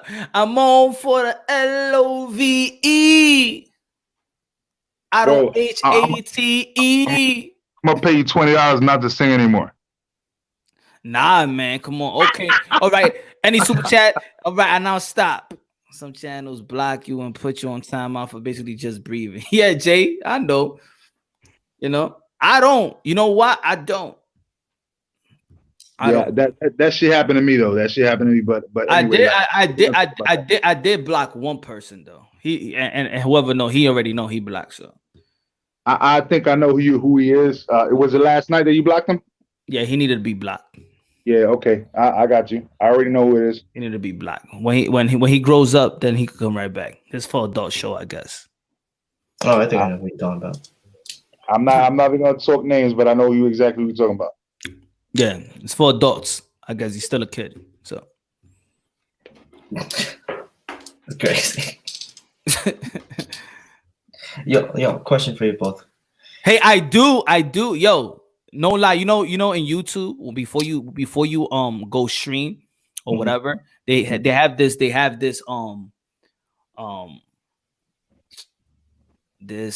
option or whatever, or if this for kids or no. You know, depending on the ad that shows up, and I gotta put for no because we're gonna be some people gonna be cursing, so I gotta put no. So I don't know how this guy get through, man. I said no kids allowed. Yeah, man. And I'm gonna be honest with you, man. You know, at this point, like I feel where you coming from. I'm not gonna shit on them because we went through our own trials and tribulations where I had to like ask him many times, like, "Yo, what's your beef with me, bro?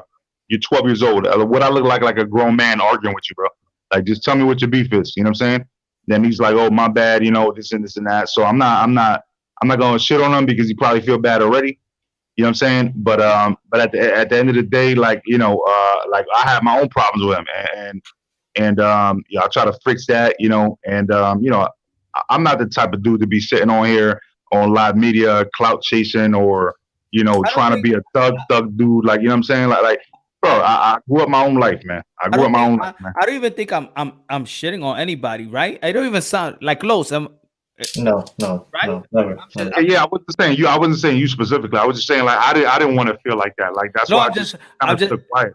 I'm just saying, like I'll say it. I only block one dude. I just feel like the kid needs to grow up. So I don't think he understands when adults is talking. So he needs to grow up. Probably come back when you're 15 Or older. or older.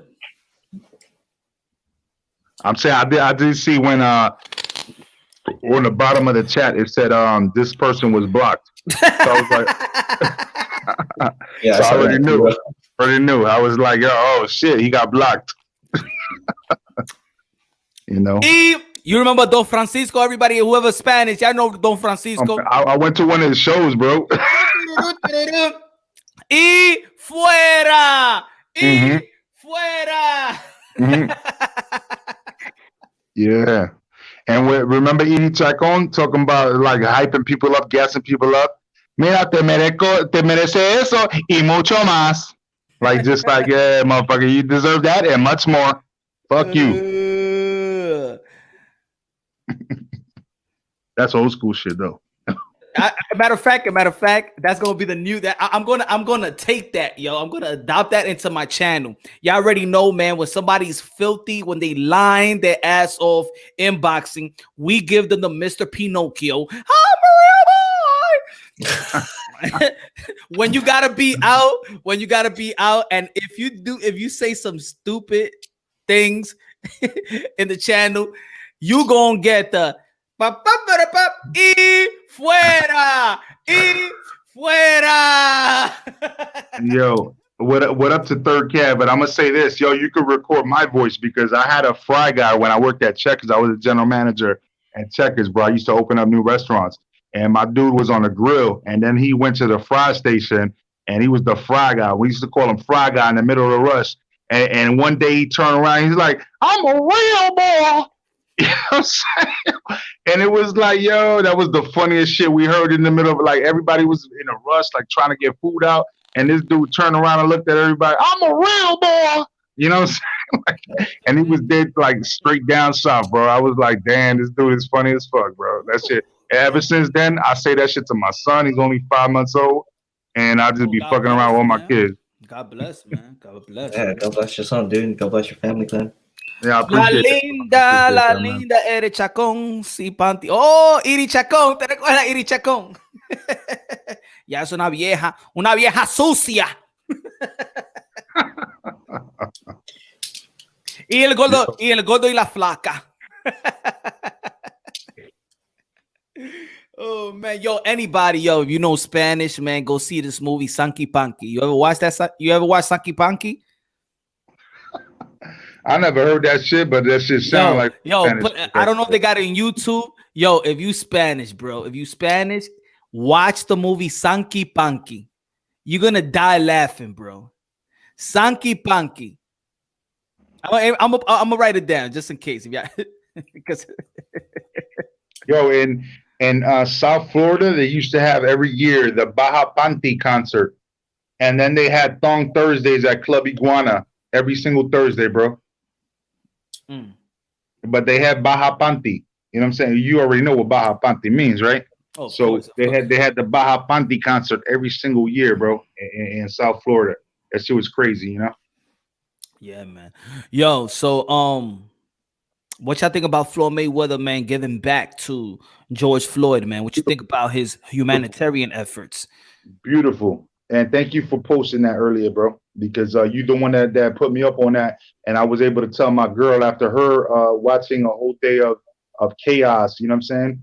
And her trying to update me about the chaos that was going on. And I was like, yo, you know how I follow boxing, right? Okay, well, I was just watching Punch's channel, and apparently Floyd Mayweather's paying for the funeral. She's like, oh, that's dope. Oh shit, for real?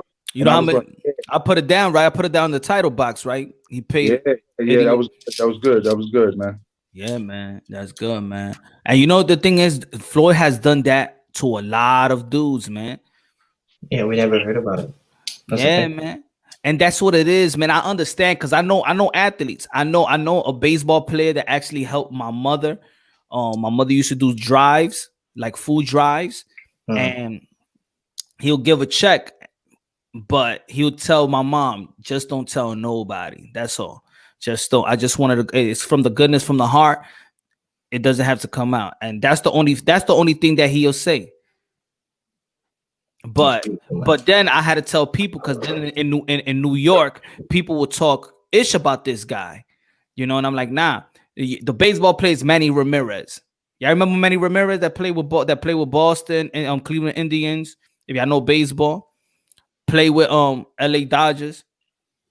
But that dude, he done a lot for the community, and people was like, yo, he don't do that for the community because he just ain't want people to know, right? So I know a guy like Floyd Mayweather, he does give back, but I wish because he have this persona that he doesn't give back, that he's this and he's that. And I'm just saying, like, yo, you could do so much, and you could not do so much, but you could help out so much. Helping could actually be contagious. If you got the eye of the people and you relevant, and if they see, damn, Floyd Mayweather giving back, yo, that's mad cool. See, that's why we love the guy like Manny Pacquiao. We just don't love the fighter. I think people love the person as much as the fighter. That's what it is with Manny Pacquiao. And Floyd Mayweather, he can have as much as that type of impact as well. You know? Yeah. It could be contagious. I'm telling you, people love image. If you show a guy, you be like, damn, this guy helping out, man. Wow, man, that's good. I want to help. I want to help in my community because that's cool. Because he's young and he's relevant. I think he should take that position that he has, and I think that's what you're trying to say, is that he has a platform and he can involve other people, but instead he wants to do it by himself on the sideline, which is great that you're helping. But yo, notice, let other people chime in. People donate on a particular platform that is attached to your name, and then we know. Even if we don't know what to do, like even if it's under a different title, but just attach yourself to it and just be known that, hey, it's not just me.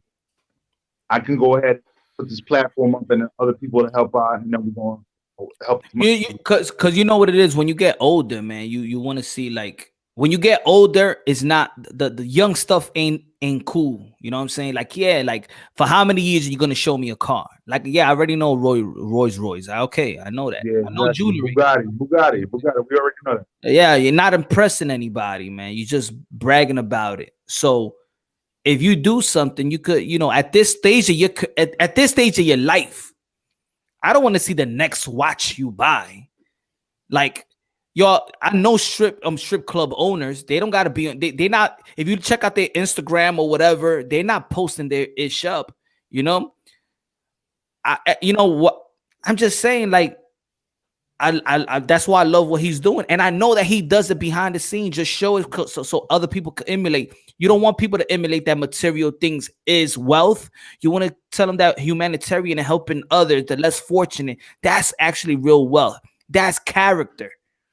We want to this culture, especially the less fortunate in this country, the Black and Latinos and stuff like that. We need that type of character within our own community.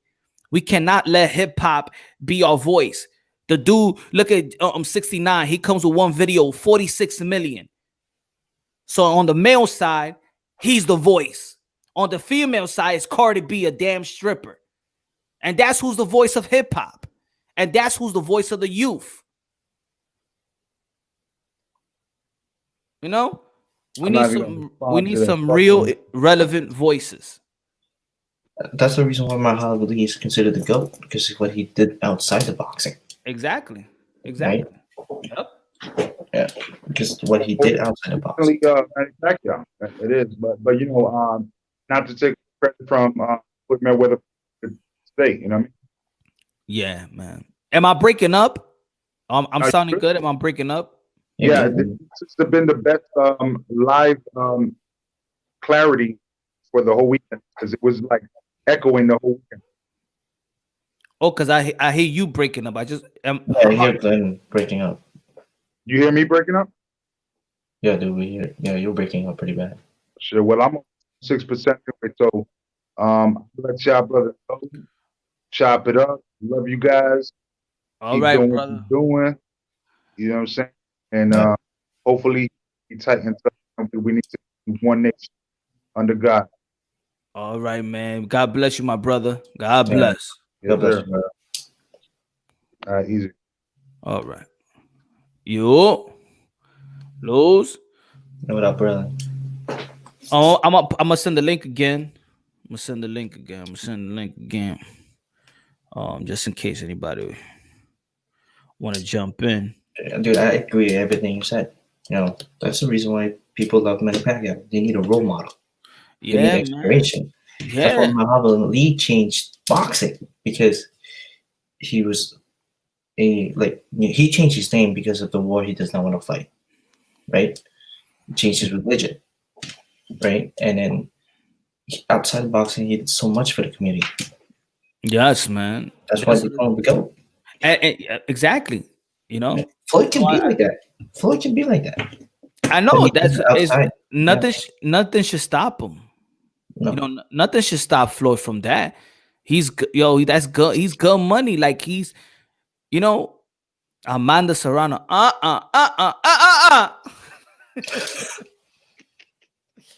Punch, I think you're drunk, bro. Are you drunk right now? Yo, I know, Jay. Look. I'm not even lying, Joe. Jay, I'm not even lying, bro. Look. Watch. I spoke to Amanda. Look. I'm not even lying, brother. I want to get her. I want to get here. I want to get her here so bad. Watch. Hold on. Where's that set? I said, yo, champ, check your DM. And she said, I don't see it, buddy. And I told her so she could come to the show and stuff like that. And then she said that she don't see that she hasn't seen the message. But the thing is, I was telling her that she got to press the request button on her DM. It looks like she hasn't, but I'm talking her through the comment box. So I already talked. I already spoke to her. I spoke to Ryan Garcia too. If you wanna come up, he said he got me. Look, I'm not even lying to y'all.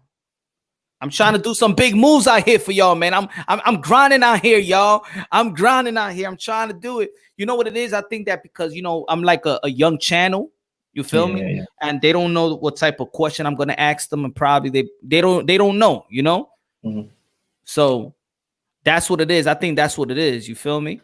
But we gonna get them. Watch when boxing starts and there's some fights in New York or in the metropolitan area, and they're gonna see me and I'm gonna do some interviews again because I actually did work for that fight, the Heather Hardy with Amanda Serrano when it was Devin Haney's card as well. Damn, that's dope, dude. I did. It's in my channel. It just didn't have a lot of views. I did the interview with Eddie Hearn. I did the interview with Lou DeBella, and Ooh. it's in my channel. So I did that. I just couldn't get that. I couldn't get that interview, and I did an interview with Heather Hardy. I couldn't get that interview with Amanda because she left right away, and Devin Haney left right away.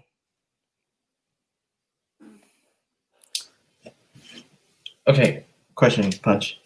Question Yo. for you. Besides Manny Pacquiao or Mhm. Floyd Mayweather, Mhm. put on your management cap. Who is the future of boxing? Who you would focus on? Right now, the Right future. now. Yeah. If I was a manager right now, to be honest, bro, I'm not trying to sound biased because the OG was here. Teofimo Lopez. I would agree. Same here. I'll be Teofimo Lopez, and I say this: he's a power puncher. He's action packed. Power puncher. He's action packed. He's willing to challenge himself. He could have the New York crowd and the Honduras. He could have a country behind him, and I will market that. You feel me? I will market the Honduras. I will market that. I'm gonna make sure that that country is gonna be backing him up. Right. He's a good kid, brought up right, good amateur background. If it was me, and I'll be like Virgil Ortiz as well, and his boots. But right now, it will be probably one of the two. To be honest, it will be like Teofimo Lopez, a Virgil Ortiz,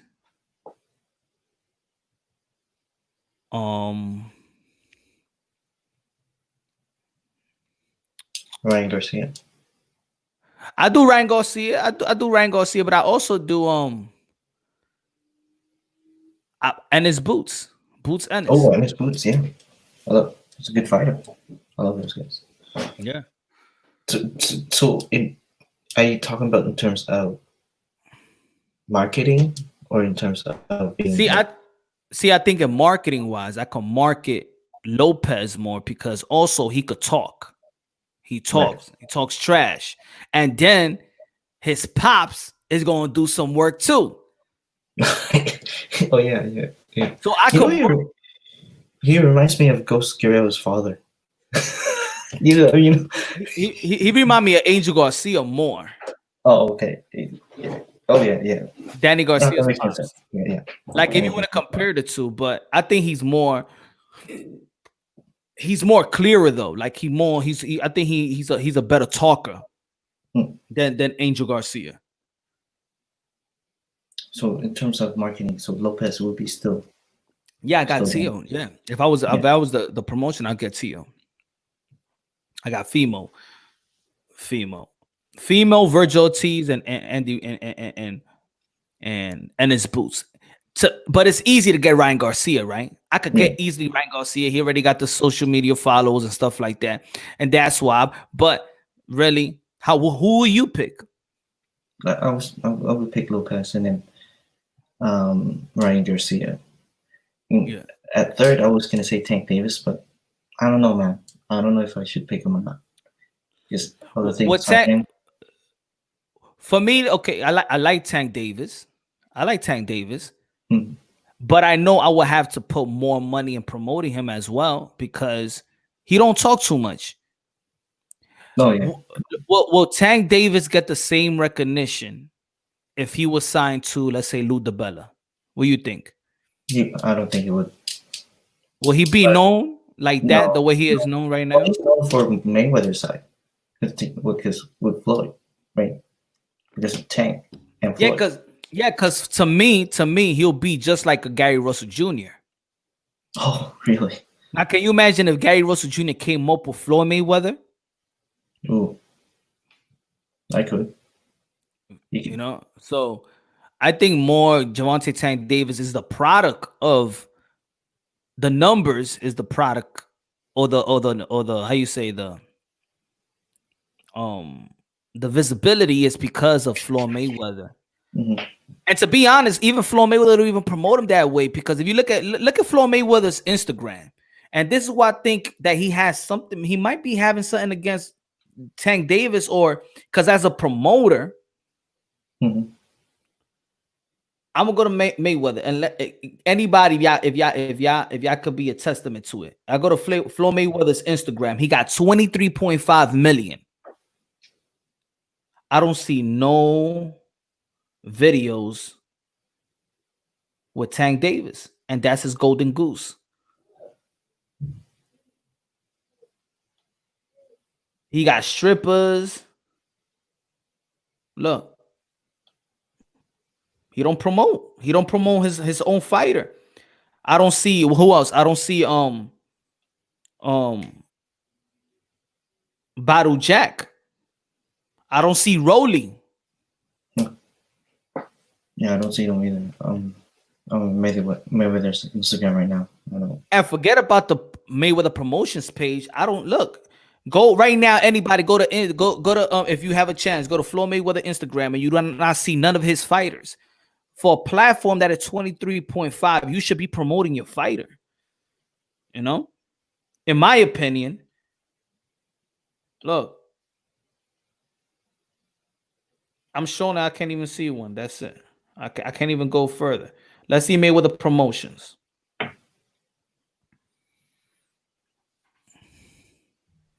Mayweather promotions. Look.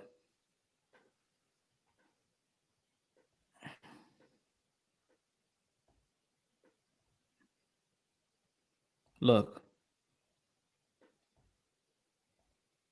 Yo, they do it. Yo, okay, boom. When he was young, the last time they promoted, they put a picture up of Tank Davis was April 23. After that, let's see. Badu Jack. March 31st, the last time they posted Badu Jack. Before April 23, the last time they put a picture up of Tank is February 28. That's, I mean, if people don't get it, that's the reason.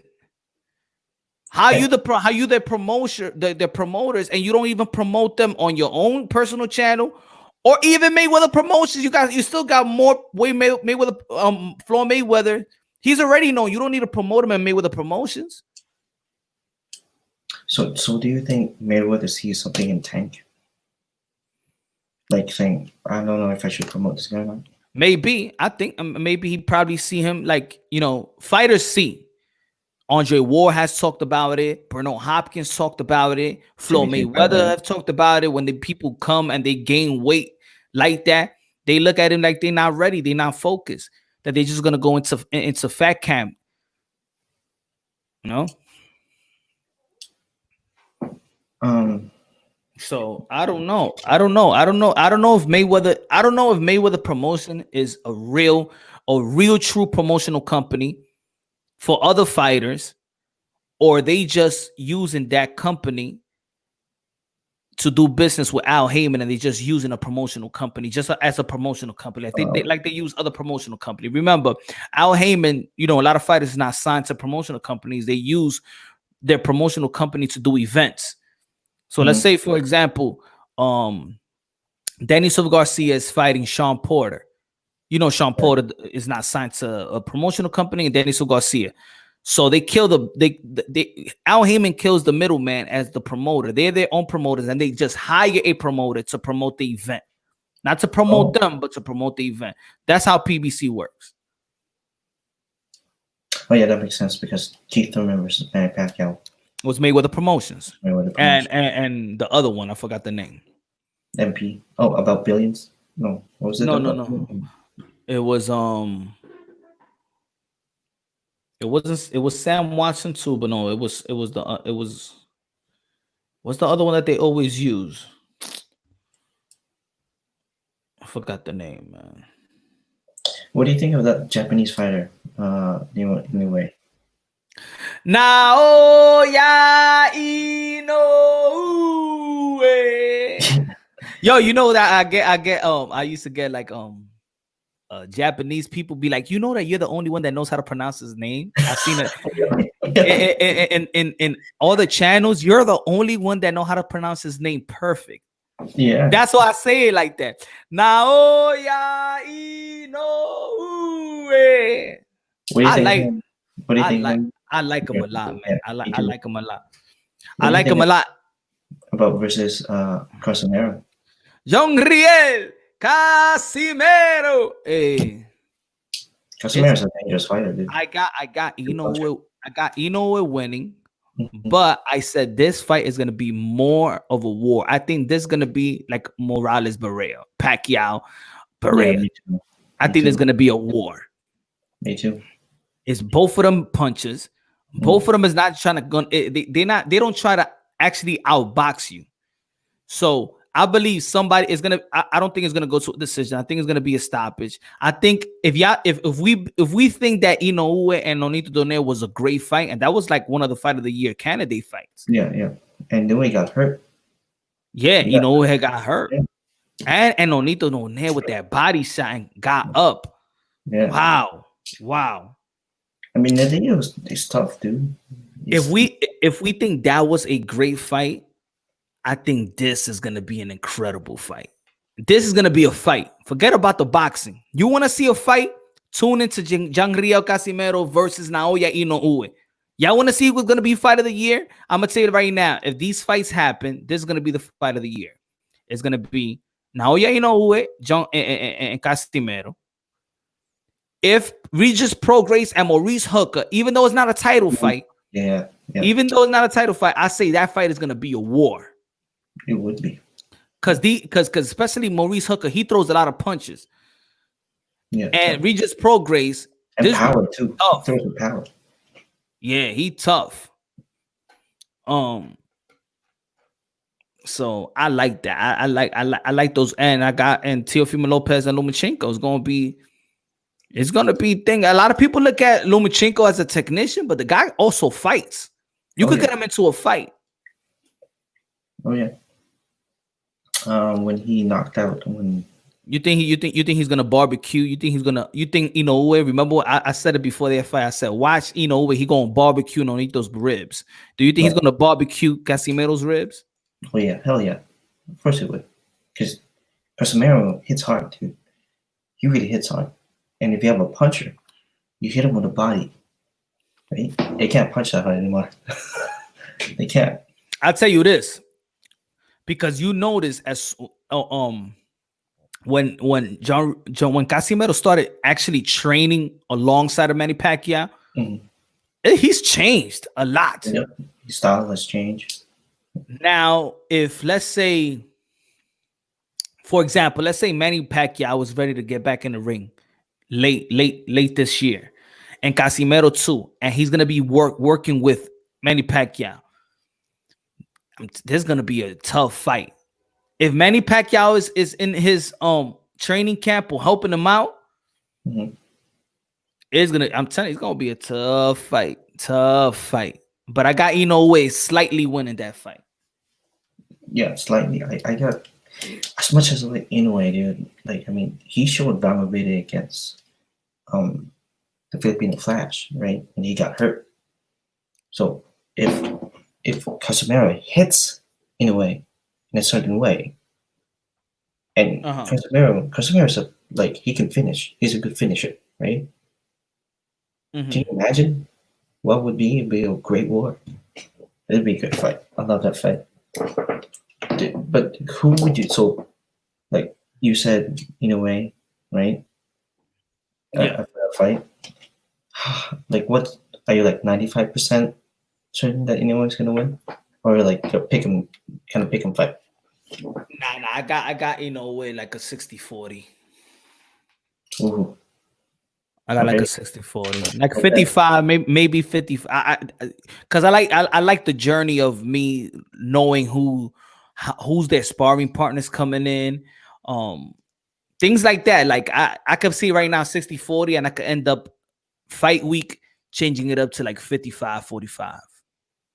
In favor of Inoue.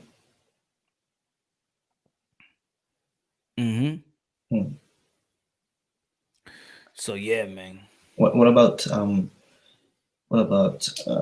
Lopez versus Lomachenko? Lopez versus Lomachenko? Yeah. Percentage. What do you think? That's gonna be Dude, I really can't wait for that fight, man. I'm actually really hyped for that. And that's a 51-49 fight. I got Teofimo Lopez. Oh. 51-49. That's who you got? I got 50-50 on that fight, dude. But Lopez, I'm really impressed with Lopez because he's willing to fight Lomachenko. I got 51-49. Teofimo Lopez beats Vasily Lomachenko, and he's gonna be top 5 pound for pound dude in the sport of boxing. Oh, after he beats Lomachenko? Yeah. Yeah, and I pose this question to y'all: if Teofimo Lopez beat Vasily Lomachenko, where y'all got him at?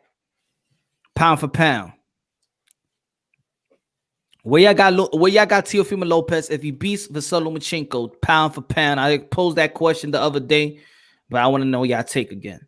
Who you got him in the pound for pound if Teofimo Lopez beats Vasily Lomachenko? Where you place him at? Number 4. Probably number 4. Number 4. 4. Who's your what's the pound for pound? Who's number 1? Well, number 1 would be, for me, Errol Spence. Well, you got Errol Spence number 1 pound for pound? Yeah. Whoa, I never heard that one. Okay. I have. And here's the thing, I'm a huge fan of Manny Pacquiao, right? But okay, so Errol Spence, okay, Terence Crawford, Lomachenko, Canelo Alvarez. Is that 4? Did I say 4 already? Yeah. And Manny Pacquiao would be last. No, because you still got Lomachenko. No, name me your. I name him 3rd. Yeah, well, what you have him 3rd on Teofimo Lopez? Yeah. Okay. Damn, I never. Okay, so why do you have Errol Spence number 1 as pound for pound? Well, because people say, well, I look at the resume and like Errol Spence has much more better opponents lately than Terence Crawford. That's how I look at it. Plus, Errol Spence can generate views, right? He can generate views because he has a good followership. Look at Terence Crawford's last fight. Okay. Right? Yeah. You look at the numbers. Spence, it's a bigger fight. Like if you put Manny Pacquiao versus Errol Spence, that's a bigger fight than Manny Pacquiao versus Crawford. I know people are gonna laugh at me. Why Errol Spence is number 1? That's my opinion. Like I said, right? They go, yo, Carter, they're gonna get on you. That's okay. That's okay. Hey, but you know what's so good about the show is that you state your case. You state your case. I just say the body work of Errol Spence. It's so you think so. Let me see. All right. So you think his body of work is better than Canelo Alvarez?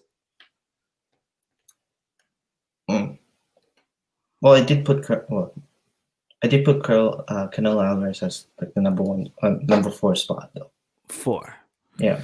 Oh, I mean that's a.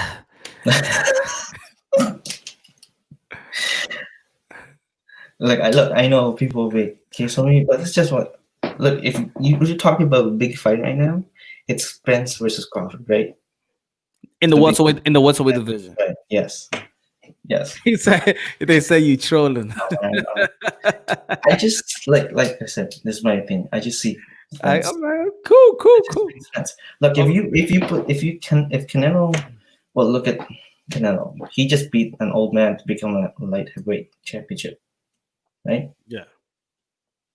Was that more impressive than what Spence did with what's his name, Sean Porter? That was a good fight. I think that's more impressive. Right.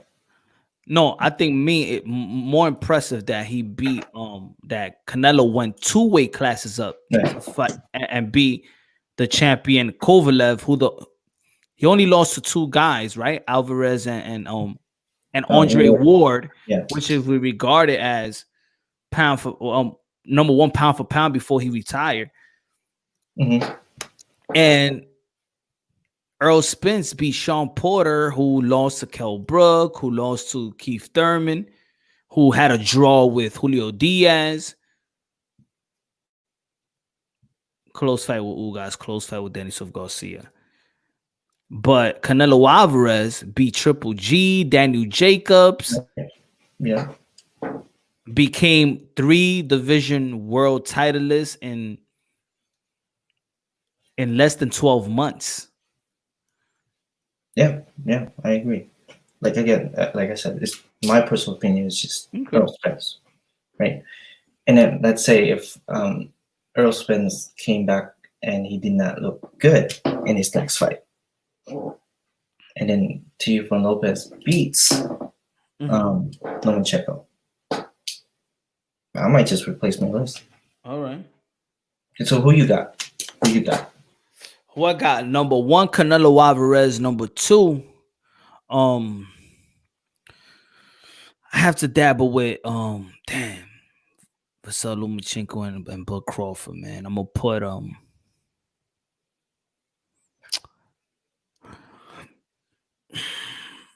you know what? I'm gonna put Vasily Lomachenko because lately I haven't liked Bud Crawford's opponents. I mean, we going off.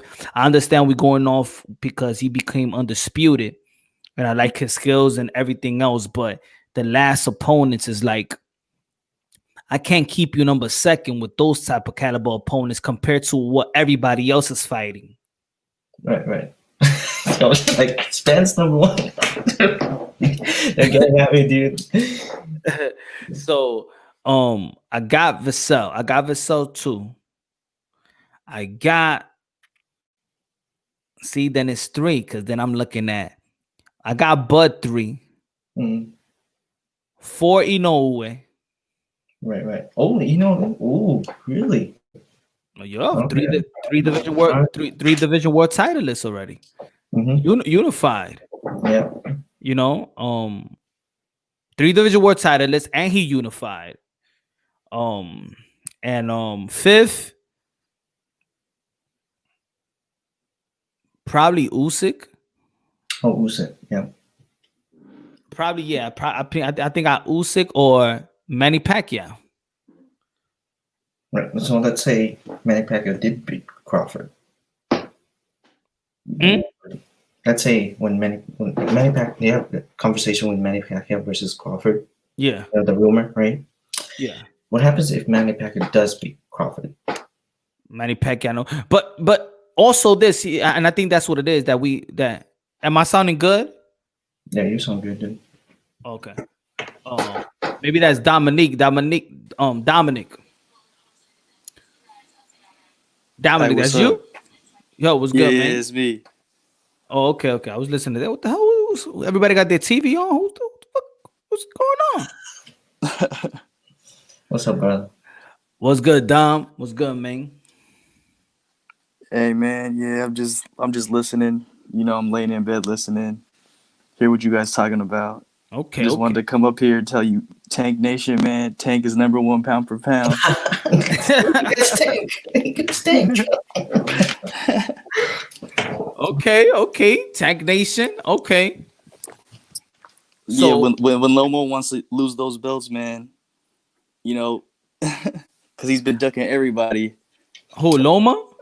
Yeah. How Loma's ducking everybody, man? Dude only has like 15 fights his whole career. Of course, he's 33 years old. He came in, he was doing his thing in the amateurs. Yeah, but what about Mikey Garcia? But lucky Mikey Garcia. Oh, Mikey Garcia moved up. Yeah, because Lomo wasn't trying to fight him. He was in 130 pounds, brother. But didn't Mikey come from the same weight? Yeah, but it wasn't even like, remember, Mikey Garcia almost had a 2-year layoff. You forgot? Oh yeah, he did. Oh yeah. Remember, he was having promotional issues. Yeah. So that wasn't even a line of fight. They was trying to get Mikey back into rhythm again. Also, remember, Lomachenko has fought out of all his fights, all his opponents was ranked. Remember, he became a world champion in his 3rd fight. Which is impressive, by the way. That's impressive. Hey, but that doesn't make any sense to me, how you're going to move up and then they say that you was the one ducking when you're moving up to fight the tougher opposition. I mean, put it this way. I say it like this. As fans, we like to say that fighters avoid fighters and they ducking. The real duck comes in when they send you a contract and you decline. That's the real duck. Whenever Mikey Garcia or Lomachenko, if they have ever presented them a contract and the guy said, yo, I decline on it, then that's an official duck. Everything else is all clout. It's just for the fans. It's just for us to brag and argue. Yo, this person is ducking. These guys only duck when a contract is sent and they decline. That's an official duck in the sport of boxing. I don't think Mikey Garcia or Lomachenko ducked each other. I think that they both had different plans. Remember, Mikey Garcia started being with Al Heyman. Lomachenko, Bob Arum. That fight wasn't going to happen. Not so soon. And look at Mikey Garcia. Mikey Garcia went all the way to 147. He should move down, Mikey. I don't think he can handle 147. Don't you? Nah, he can't. I mean, he did good with Jesse Vargas, but Jesse Vargas got no power like that. So that was a good matchmaking by Eddie Hearn. I think it just depends on his matchup. I think, but Yeah. I don't think nobody's really ducking. Yeah. I don't think nobody's really ducking in 135 pounds and 130. I think the only person that's probably been ducking, probably Leo Santa Cruz, probably they be dunking Gary Russell Jr. for that unification bout. That should have happened a long time ago. I think people will be ducking or avoiding. I'm not gonna say ducking, but probably avoiding Gary Russell Jr. more than anything.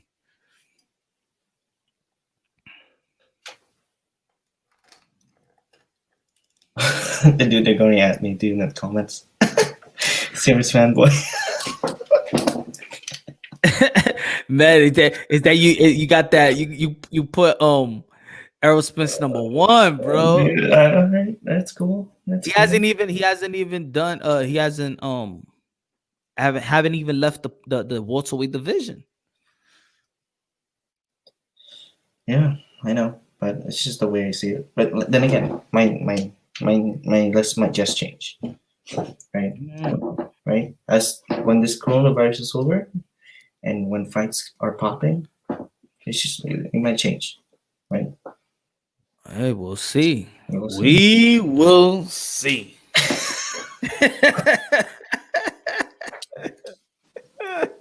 I'm just very surprised by that pick.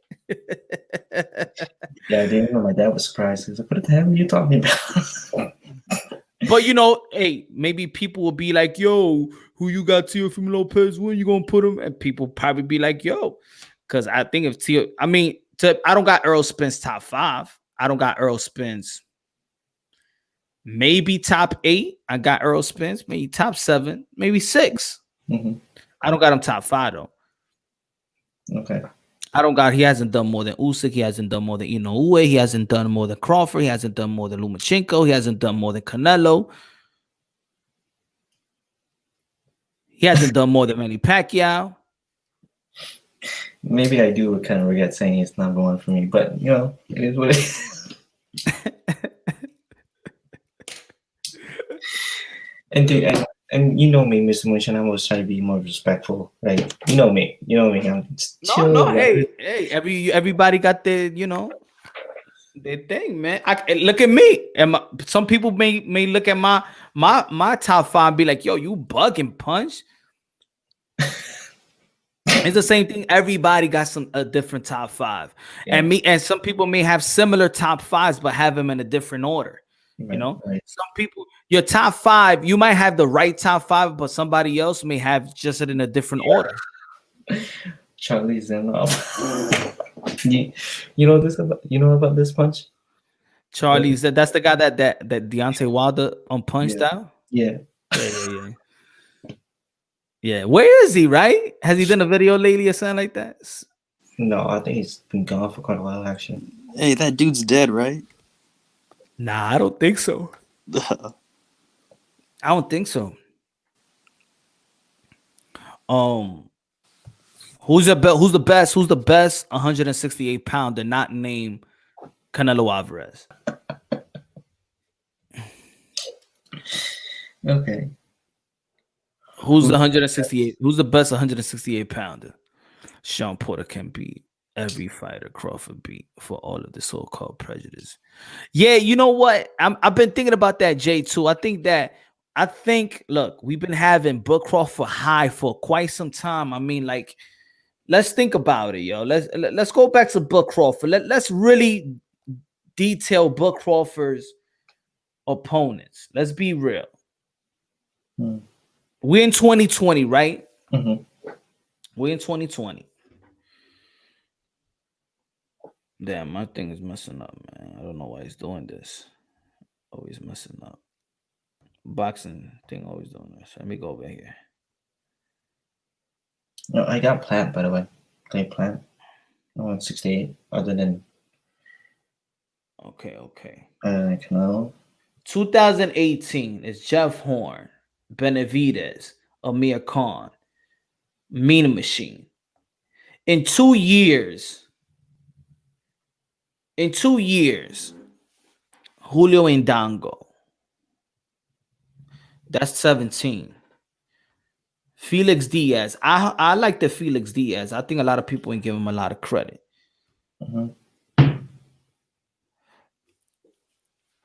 I mean, if you look at is that pound for pound quality? Let's be honest, y'all. Yeah, Crawford's. Let's go to 2017. All right.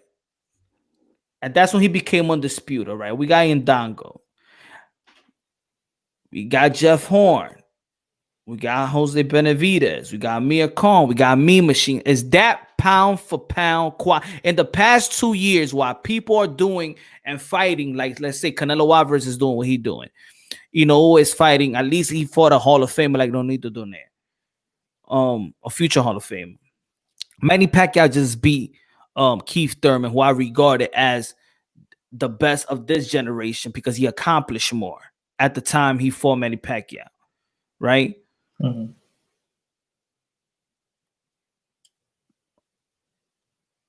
What I mean, I don't think that's enough for 2 years to keep you at number 2. Is that enough? Oh, for the pound for pound. Let me pose this question. For the last 2 years, does Bud Crawford's opponents should keep him top 2? And he stopped all his opponents. So let's say that. He stopped all his opponents. In my opinion, Put it this way. In the last 2 years, has he done more than John Riel Casimero? Think about it. Ooh, that's a good point. And nobody's going to even mention John Riel Casimero, not even probably top 20 pound for pound. Oh, dude, Casemiro is a beast. Now he is. Yeah.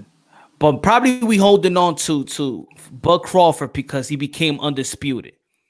But I think we holding that for too long. Like look at his last 4 opponents. And we moving on to 2021. So who's gonna be? Imagine Bud Crawford fights another guy that is. Well, we don't even know who Bud Crawford is gonna fight next.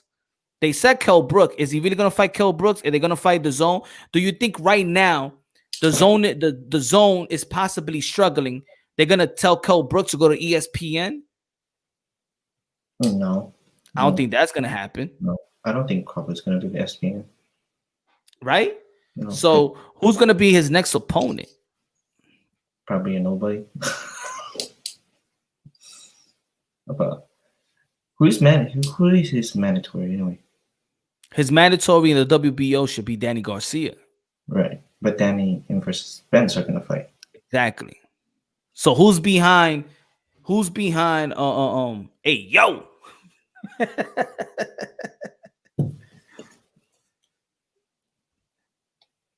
Yo, whatever happened to the Ring Live? I can't even get it on my phone no more, man. Not Ring Live, Boxing Live.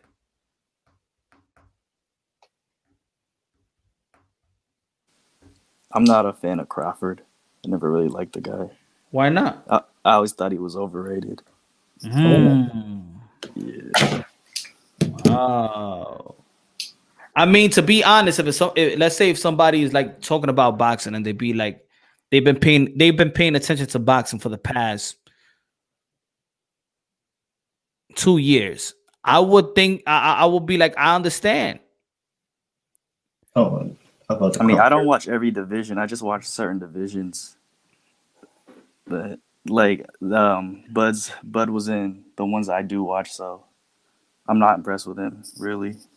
I'm impressed with the skills. I'm impressed with the skills that Bud Crawford presents, but the I mean, I opposite. feel like he improved though as he got older, but I just didn't like him when I first saw him. It was against Prescott, and I didn't really like him that much when I saw him perform against Prescott. He didn't look special to you. I mean, I think Bud Crawford is a special fighter. He is But a special player. he's a special fighter. But comparing to the other guys in the pound for pound list, his record, his opponents is probably the lowest opposition, the less challenging. If you think about the guys that we're naming in the pound for pound top 5, his opponents are the easiest opponents. His opponents, anybody could beat anybody in the top 5 beats his opponents right now.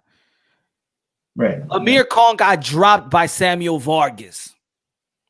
Got knocked out by Canelo. Like, Why is Amir Khan still fighting MMA? I mean, he should retire.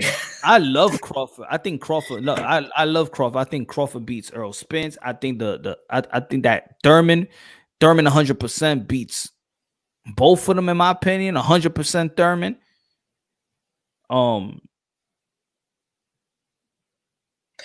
Do you think we're ever gonna see 100% Thurman after his surgery? Nah. I don't think so. I hope so, because I think he makes them more interesting. Because I think with a Thurman up there, even though Manny Pacquiao is still there, but for me, with Manny Pacquiao there, even though that if somebody beats them, we all know they're not gonna get the 100% credit.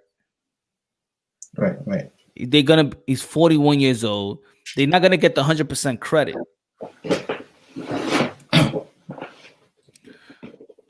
If he's 100%, it makes it interesting because is Earl Spence, B. Porter beat Danny Swift Garcia, Keith Thurman beat Sean Porter, and Danny Swift Garcia. We need Bud Crawford on the mix, right?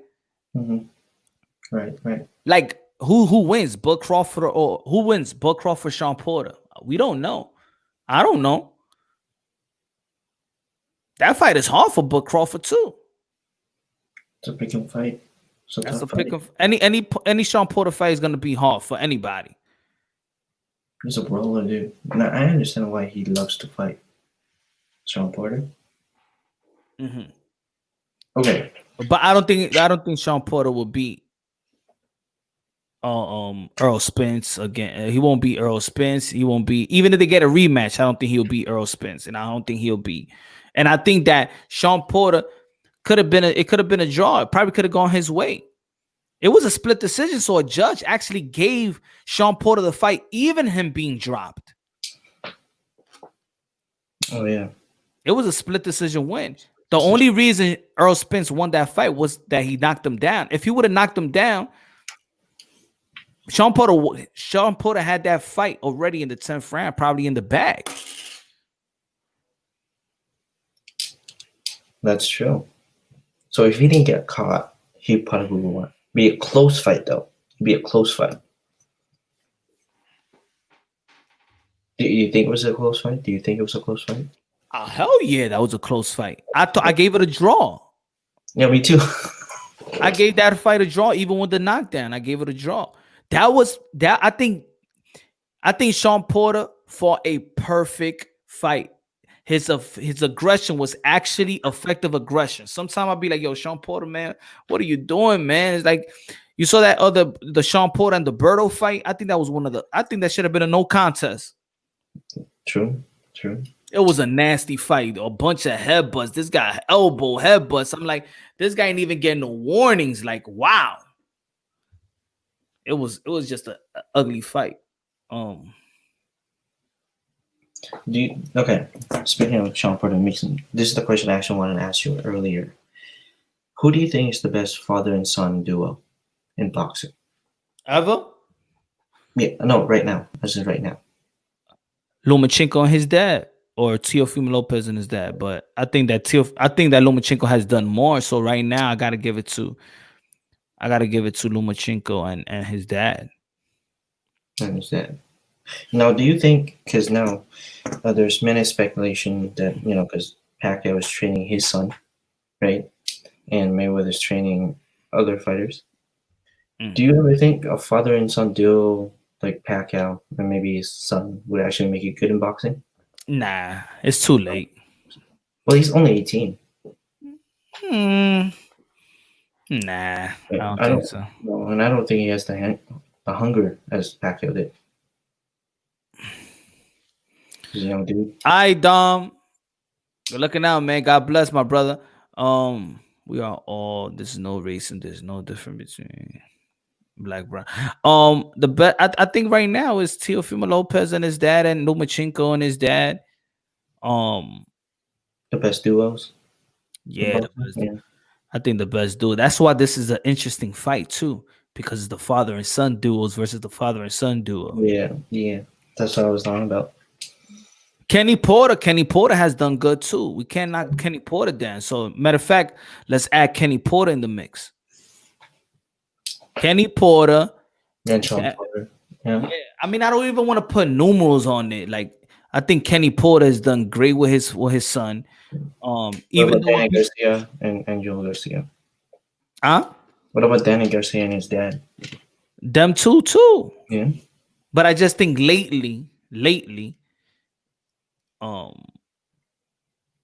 because Sean Porter, Kenny Porter beat Danny Swift Garcia and Angel Garcia. So Yeah, Mayweather. Yeah, but he hasn't fought in a while. So I'm saying recently. If you're saying forever, recently. Yeah. So okay. So what about, let's change it up, and ever? What do you think? The best father and trainer ever to me is probably Floyd Mayweather and his dad. And people are gonna be like, but what about he had Roger Mayweather? In the end of the day, even when you was looking at when Roger was training Floyd Mayweather, you saw his style is his father's style. Yeah, everything he was doing, everything. Yo, go check this fight. Damn, my phone is about to shut off. Oh shit, I don't want the echo. What time is it there? Punch. 3:55. I'm gonna send the link one more time. But I'm gonna be out like in 5 minutes. All right. I'll probably end this in like a 5, man. See, dude, I love being in the show. Look. Yeah, man. I keep what, man. People want to talk, man. I keep them on. Anybody want to talk right now, man? Press the link button, man. Yo, in the next, I know I can be predicting in the next, when you go online and do this live thing, I'm gonna get heat for saying. I just feel it. Hold on. I got a fight right now. Hold on. Let me see. Yeah. Anybody go check out the Floyd Mayweather versus Carlos Guerrera fight. You remember that fight? Yeah. That's Pretty Boy Floyd, man. If anybody that want to talk crap about Pretty Boy Floyd, just watch that fight. I know a lot of people seen the Gotti fight, right? Mm-hmm. Check out that fight. The Mayweather versus Guerrera fight. Mm-hmm. That's Pretty Boy. That's the when people used to ask me coming up, like, who's your favorite fighter? It was Mike Tyson, Roy Jones Jr., Pretty Boy Floyd. I used to call it the Three Amigos.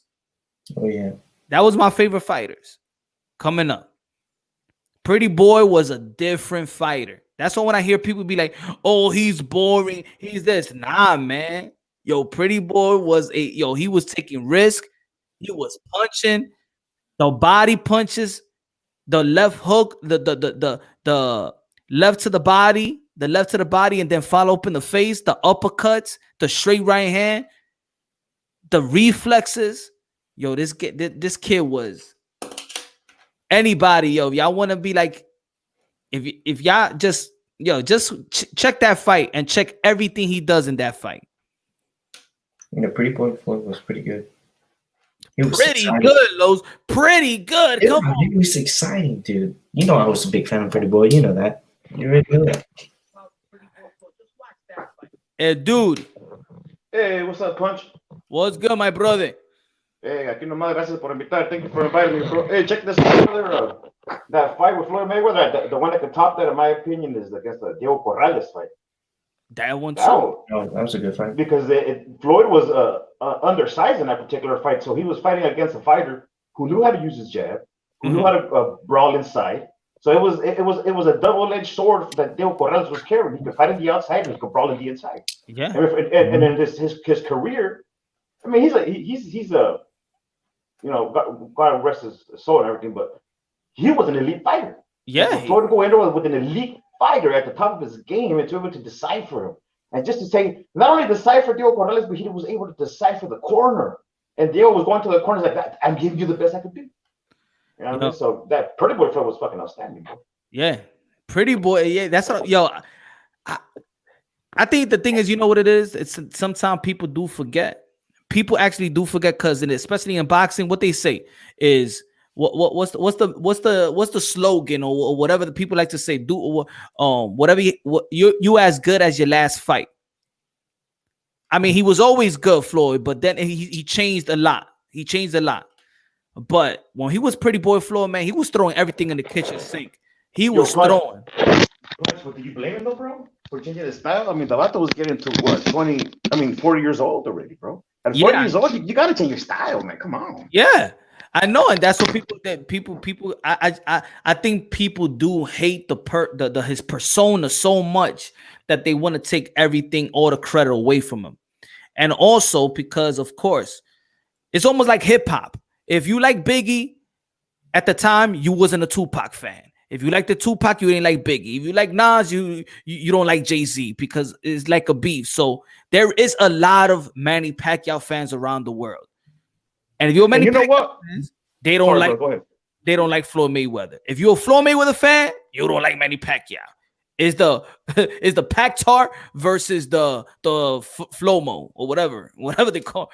But there can't be one without the other, bro, because these were the two elite warriors that stood out amongst the rest. Yeah, and then they drained the game, for economical reasons, bro. But I mean, it's either Manny Pacquiao or Floyd Mayweather is to the best of our era, in my opinion, bro. I mean, yeah, they are. That's why that was the fight of the century.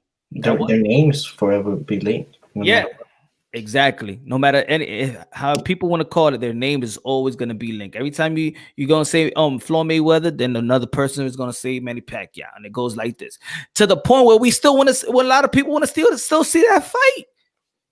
People and still like. Bro? These two dudes got mad love all over the world. I mean, when you go to Mexico, Floyd is one of the best, more adored fighters out there. You ask any fan out there who's the best fighter right now, or even a few years back, they'll be saying Floyd Mayweather. I mean, you ask Canelo's trainers, I just lost the train of thought. Fucking Eddie Reynoso. Yeah, Eddie Reynoso. Man, you ask Eddie Reynoso, and he says Floyd Mayweather's style is what he's trying to implement amongst the brawling style of Mexico to create what he's trying to do with Canelo. So they're just to show you what Floyd has done. I mean, there's just a lot of haters out there that just fucking hate on Floyd regardless, bro. Yeah. True. Hold on. Let me get a charger right quick. Hold on. Give me 1 second. Yeah, dude, I'm not a hater, dude. I'm a Pacquiao fan, and I respect Floyd. No, I'm a huge I'm a Mexican fan myself in California.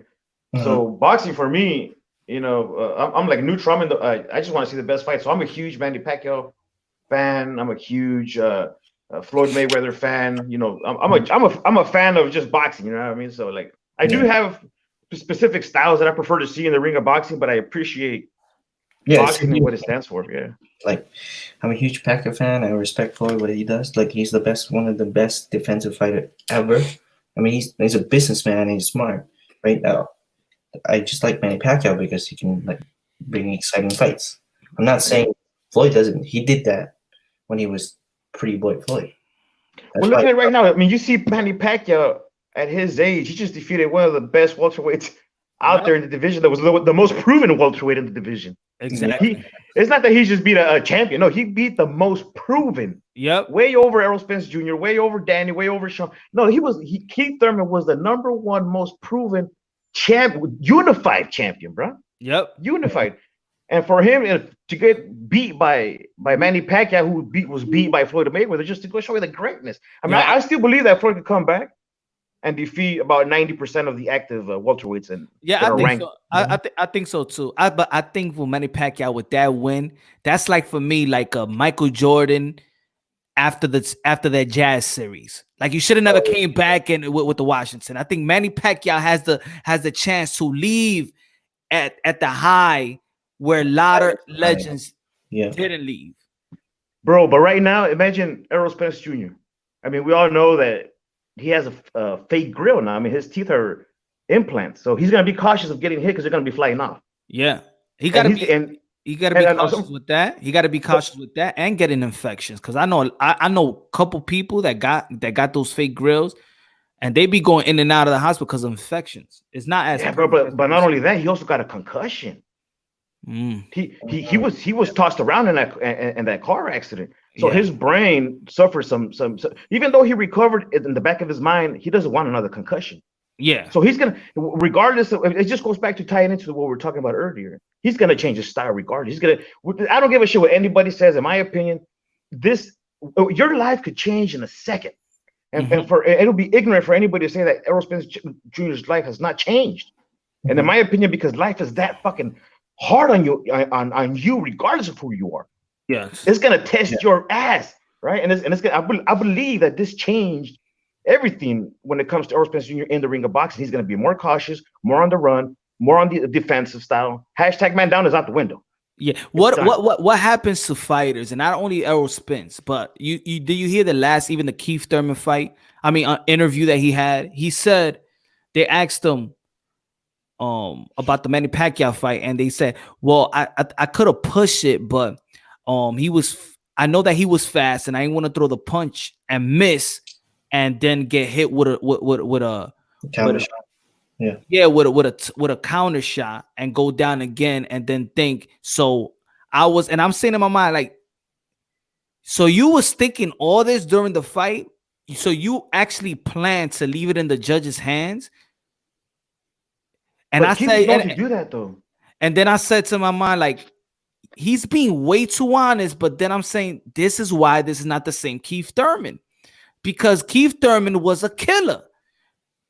This is not a guy that wanted like to, let's see, put it in right. I do this. If I throw a punch, once you thinking about throwing a punch and don't throw it, you remember when Oscar De La Hoya said that when he was talking about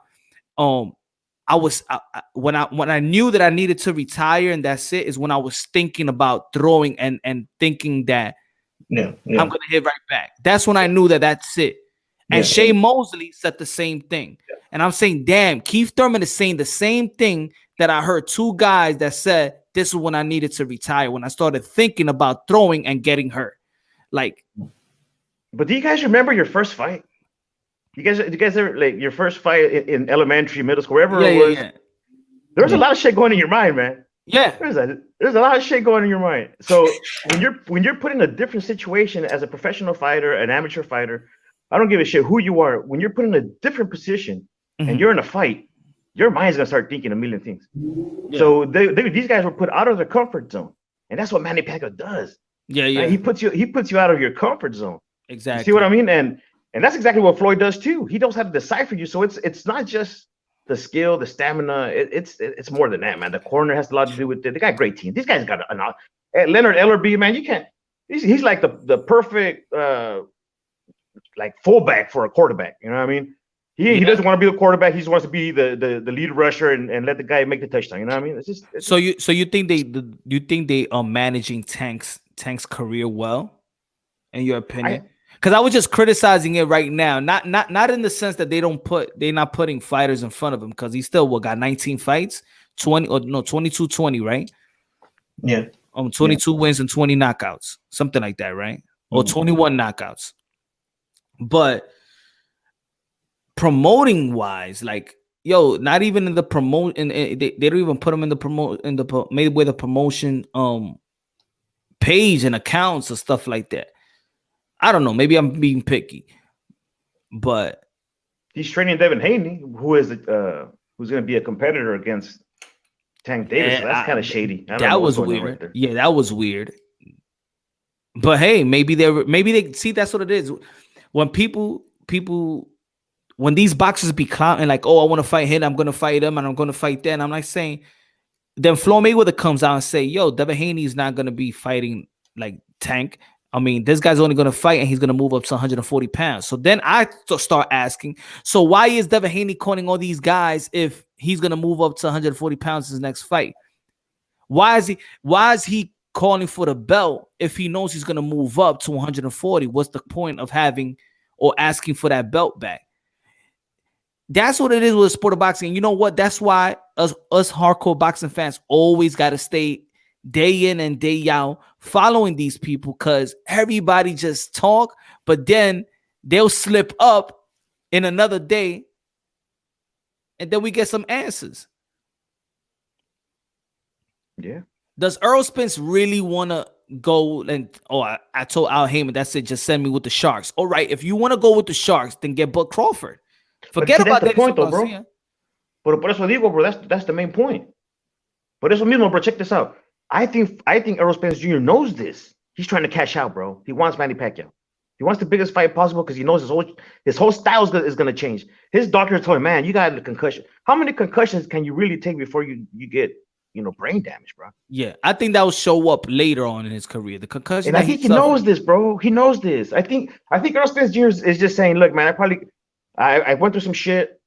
I don't know, bro. I'm talking shit here, right? I'm hypothetically speaking, but in my own educated guess is I think Errol Spence Jr. is trying to cash out in a way that he wants to fight in a different style to be more careful against his brain, to protect his brain. He wants to do it against Manny Pacquiao because if Keith lost to Manny Pacquiao, it's a legend. So Errol Spence kind of excusable to lose against Manny Pacquiao, and then maybe go if maybe he decides to move up against Canelo. Yeah. You know what I mean? Who knows? Cash out. I just think he's trying to cash out now, bro. I don't think he wants to be in it in the long term. To be honest, I think right now most of them are trying to cash out. I think Keith Thurman is trying to cash out too. I don't think he got. You know what it is? Look, I think this is what it is. This is what it is. They got a lot. They got fights in them. What they don't have is camps in them. That's what it is. I think if you tell a fighter right now, yo, you can have 10 fights. Man, I'll fight 10 fights, but are you willing to go to camp for 10 weeks, 10 times for the next 10 times? That's what it is. That I believe these guys do not want to work out for 10 weeks, crucial working out, and then next time, after 3-4 months, go at it again. These guys, I believe that these guys are not gym rats. That's what it is. I don't think that Earl Spence is a gym rat. I don't think Thurman is a gym rat. I think that Bud Crawford is a gym rat. I think Canelo Alvarez is a gym rat. You could tell the gym rats. You could tell by their body. Yeah, Manny Pacquiao is a gym rat too. I hadn't thought about this. Floyd and Manny Pacquiao, and you could say because of Mexico is a little bit more poor, so Canelo, before he made the money, these guys didn't have internet. And the old school way to be known, you had to be outside, you had to fight, you had to be a gym rat. Mm-hmm. Yeah. Nowadays with the internet, you have the luxury of not being a gym rat because you could do a couple of videos and they could go viral. Yeah. So could that be it? I don't know. I'm just thinking about it. No, I think I understand you perfectly, because I even said the other day, I said, yo, what's his name? Andy Ruiz started saying that he's back working out. Por eso todavía un gordo. Y mira Mike Tyson. You see? Mike Tyson got cut up like in like 3-4 months. And Andy Ruiz, I seen on Instagram, he working out all the time. And I'm like, yo, my man, you still fat. Are you just doing this for Instagram posts? Because it doesn't look like you. How Mike Tyson gets shredded like that and you still on this type of level? I don't know, man. Yeah. I believe what you're saying. I think probably they're doing it for the photo op. And talking about Andy Ruiz, he's going to be with Eddie Renault. So I think Andy Ruiz, to be honest, I think he could be champion again. Oh, definitely. He could be champion again. Yeah. But if he just be focused and actually give him a chance, give himself a chance, like, yo, let me put my body in the best shape of my life.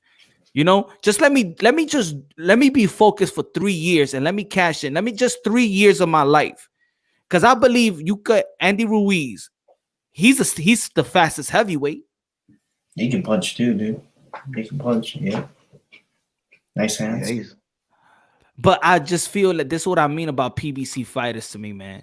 I feel like I think Al Heyman tells these guys like, yo, forget about legacy, man. Just get the money, man. And then I think they start to believe that type of business, and they forget about the sport. They forgot about why they did it in the first place. I think they forget they want to be great, and then it's become all about the money.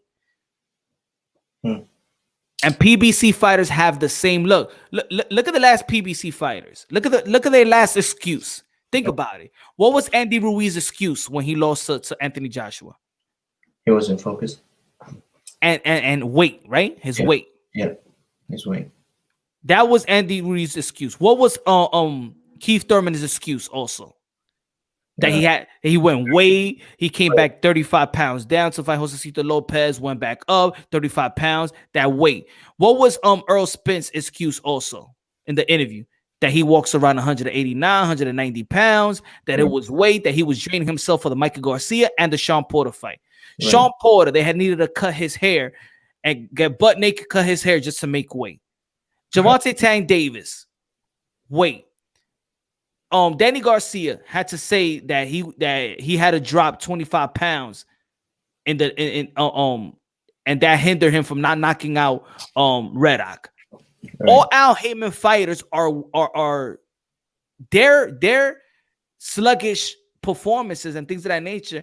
These guys are coming. They got all this money. Their weight is a weight issue. Right. Nah, yeah, you're right. I mean, you know what it is, bro? I don't think these guys are living that actual life of a fighter. I mean, they're just in it for the money. They probably got tossed in, and the amateurs. They saw the money opportunity, they kept going with it. But I don't think they have that warrior. Even though they're trained athletes, I don't think deep inside they're not cut from that cloth, Holmes. You know what I mean? They lose. It's like Rocky. Like I said it before. Like Rocky 3. Like Mikey. What Mickey said to Rocky.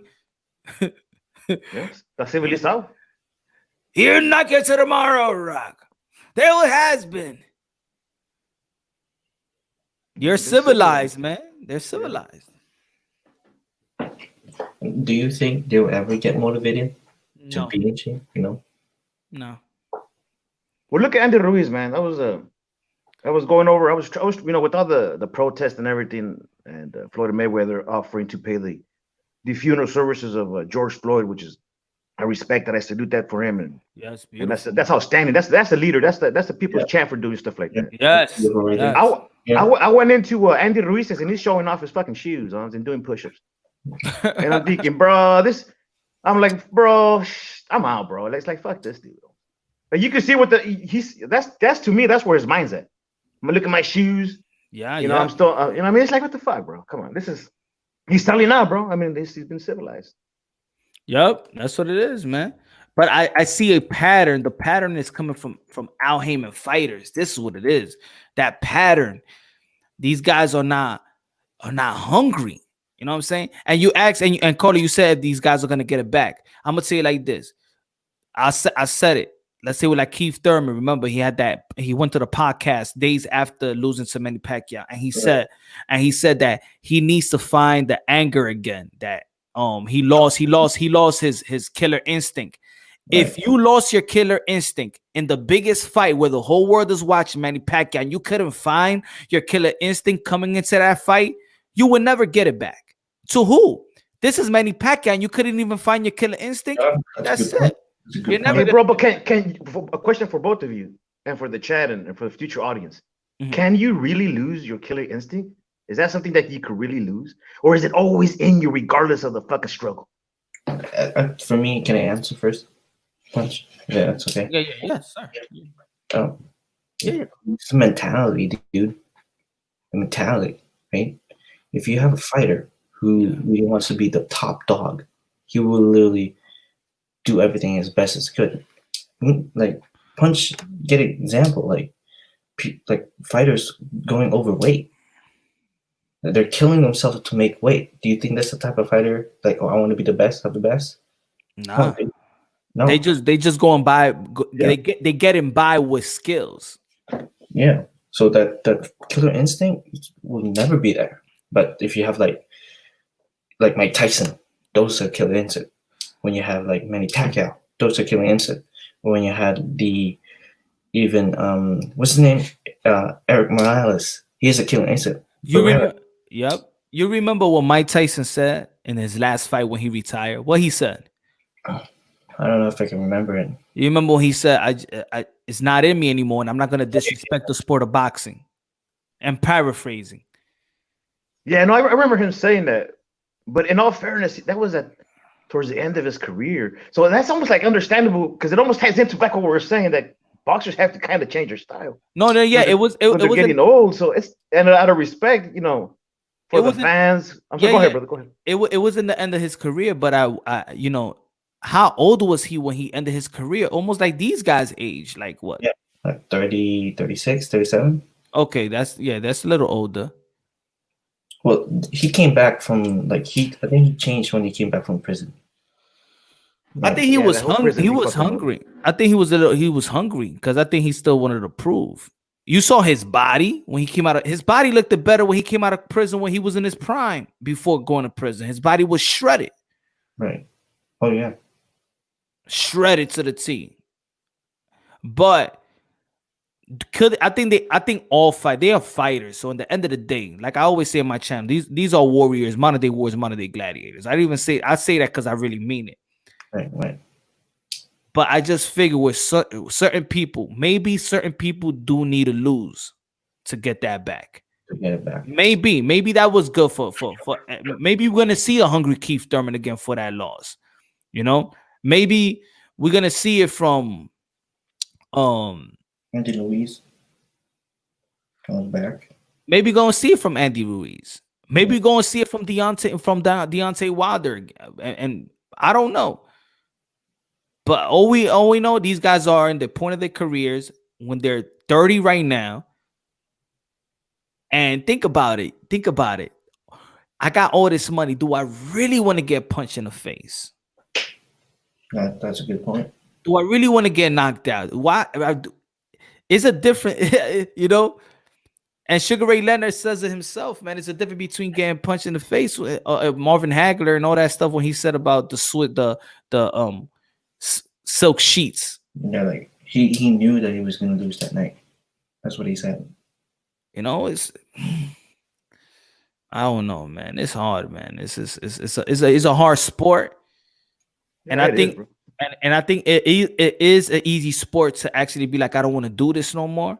But the money is there. It's like these guys, I don't feel like they're hungry, but now they got all these checks on the table. Think about Earl Spence. Earl Spence could fight Manny Pacquiao, could fight Dennis Garcia, Bud Crawford. He could still fight a Keith Thurman. They talking about that he could actually a potential fight he could have with Canelo Alvarez.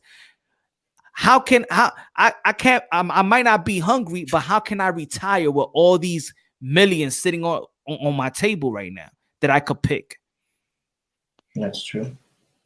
That's what it is. Tap out. That's why I don't really follow MMA because I see that in MMA, like the first MMA that I started watching, I would be like, oh, they're gonna throw it down. But then as soon as trouble came, they motherfuckers will tap out. So I was like, man, these are just like buff ass models acting tough, and as soon as the trouble comes in, they just fucking tap out, and they're fucking hugging and locking legs and shit. I'm like, nah, bro, this ain't fighting, bro. This is just modeling with advertisements and shit about in the cage, So you could tell, bro, these guys ain't hungry, bro. Do you really think so? Look what France said. Pacquiao lost that killer instinct when he turned 100% Christian. He has said it himself and prayed both come out okay. Before that, Pacquiao was an animal. No, it's actually true. Yeah. No, I disagree, brother, because I believe you could be found and lose your sins through religion. That doesn't mean you lose your killer instinct. I don't think Manny Pacquiao lost his killer instinct. I don't think so either, bro. But I do think he became a smarter fighter, and becoming a smarter fighter, he now knew later in his career when to take risk and when to pull back. If you don't got the knockout, he don't have to go all the way. It's almost like the Broner fight. Mhm. He figured like Broner's not gonna throw punches. He's just gonna stay on defensive mode. And if you're not gonna throw punches, you're not gonna find the opening. That was the same thing with the Floyd fight. If Floyd not gonna really throw and commit to his punches, how many opening? You saw when Manny Pacquiao, even when he got him hurt, Manny Pacquiao threw the flurries, and you know what Manny Pacquiao did? Let me just step back. The old Manny Pacquiao was just gonna keep throwing. That's probably what he got knocked out by. Also by Marquez. It's like 5 seconds, and you still trying to knock the dude out. All right. It's kind of like what AJ did with Andy, huh? He knocked him down. He went for the kill, and he got fucking countered and shit instead of fucking being smart about it. So they think that their adrenaline, just rushes these guys into a punch. But even though he was knocked out cold, he came back. Yeah, And he beat Keith Thurman. Yeah, and that's hard. So is he a hungry? He never lost it. Yeah, he never lost it. I don't think so. Oh yeah, Papa, mira, yo, my phone's gonna die, but I was like literally trying to fall asleep, but I kept you on live on low, and me and my girl started chopping it up. Then my son, I got a 5-month-old. He woke up again, and I was like, oh shit, now I gotta go outside, smoke a cigarette, and let me see what Punch is doing. So I chopped it up with you again. But, hey, when it comes to that, man, my only thing is that I don't think he lost his killer instinct. I think he just become more passionate, man. Like, as a man of God, like he understands that modern day warriors, modern day gladiators, like you say, Punch all the time. Yeah, I think he understands that to the fullest extent, and he knows that he could hurt him, and he kind of pulls back, and and he doesn't care if because he still brings the excitement. He still brings the excitement, but he just pulls back a little bit because he's like, yo, I don't want to hurt this dude. You know what I'm saying? I think that's a great, bro. That he's so great that he actually second guesses his own power, bro. That he pulls back to not hit somebody hard because he's like, yo, you know what? At the end of the day, man, we gonna both get out of this ring after 12 rounds. I may lose, but I made the money anyway. You know what I'm saying? And salute to Pacquiao for that, man. That's top man quality right there, bro. That's top man quality right there. That I mean, it could be true. It makes sense. I mean, I just don't think that I don't think Manny Pacquiao ever pulled back. I think he loved the competition. I think he wait. There's some fighters that's probably getting nervous. I think Manny Pacquiao actually really does get excited. Fighting, yeah. He gets excited to fight. I think he does, but I think ever since he found God, though, is a different thing. That's what I mean. Like he still gets excited the same way, like he always has. Because we always see Manny Pacquiao in the ring the same way. But I think since he got his rebirth, I think that there may be a little bit in him that's like maybe Jinky got in his head, like don't hurt him. Yo, you feel what I'm saying? It might be that, man. Think about it. He was fighting versus when he was fighting Jeff Horn. He was fighting him too. Yeah. He did hurt Keith Thurman. He was going there when he went with the body shot. He was chasing him. But look at the second half of the fight. He didn't really he just kept kind of backing off, you know what I'm saying? And Keith started tagging him, you know what I mean? Was he backing him off, or we got give credit that Keith won some Thurman where he's both. Keith is always a champion. I'm not gonna say that Keith it wasn't that Keith could have done that, but I think that when you look at the pattern of Manny Pacquiao since he had his rebirth, I think he's been doing the same thing ever since, bro. Don't you think also his age too, that he has to manage his that's another way he should manage. It could be. You got a fact there that they could be. You might be right with that too. And that's why I said I feel like he became a smarter fighter because now he know how to pick his position. Now he know how to pick his, do I have to go all out here because I might burn myself out? And I got to remember, this is a 12-round bout. I can't burn myself out for the first 5 rounds because look, Manny Pacquiao did start it fast. If y'all look at the punch counts, look at the first, the second, and third punch counts of Manny Pacquiao, and then look at after. He slowed down because he started actually fast. Yeah. But if you look at it, that's why Marquez always got back into the fight too. Because Manny Pacquiao fights, look at the first fight in 2005, I think 2004, 2005. the first Marquez Pacquiao fight. He dropped him 3 times in the first round, and that shit ended up being like a draw or like something like that, like something like real close. You know, like that. That's that's the way it is with Pacquiao. He starts off, but I think that he kind of like he refined that a little bit with Freddie Roach over the years, and that's why he beat Margarito's ass. That's why he beat Cotto's ass. You know what I'm saying? He beat a lot of people's ass, man. And then at the end of the day, I think that that he started feeling like a little remorseful, like, yo, man, I don't want to whoop this dude's ass like that. You know what I mean? I found God. You know what I'm saying? No, yeah. It's like, you know what, bro? Like the way I see it, though, I think that made him stronger, though. Fighting religion, respect to every religion out there, bro. But I think that's what it does to you because it kept him clean. His body was more prepared to be a warrior. So at the end of the day, it actually improved his health and it kept his mind more clear. But when I see, because you got for me, Manny Pacquiao, he's a true OG, bro. He does come from the streets. He comes from the slums. He made it through with fighting and shit. That's how he made his money. And so that's who he is. He is that OG. Maybe. And just real quick, brother, like just real quick, when you see these OGs in the streets and you got these little peewees trying to act all tough, the OGs trying to, like they're kind of like smirk, and I'm like, come down, youngster, come down. Like you still don't know what you're talking about. And it's kind of like the same situation. This Manny Pacquiao, he's trying to check these youngsters because he's a true OG in the ring of boxing and outside of the ring of boxing. But I don't think he ever lost his killer instinct. I think he was able, like, just to add on to what Glenn was talking about, is that management.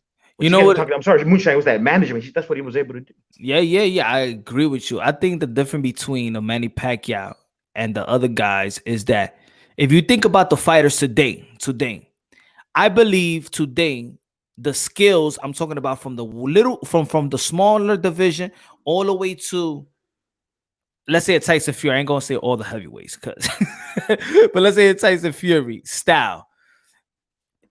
Is some kind of an evolution of boxing? A lot of these guys got major skills. The difference between, for me, today and before is that before you used to have actually fighters from the street that they had to turn into boxers. So you have the Mike Tyson, who's just a street dude that you turn him into a boxer, and Manny Pacquiao, you have to turn him to a boxer. But these guys are groomed to be boxers, not fighters. Keith Thurman started boxing at 7. Earl Spence at his teen. Denis Garcia at 10. Lomachenko since he was born. Floyd Mayweather since he was born. You could see by the styles. These guys are groomed to be boxers, and Teofimo Lopez, boxers, but these guys are not street. Mikey Garcia wanted to be a cop, and he didn't even want to be a boxer. He was pushed into it.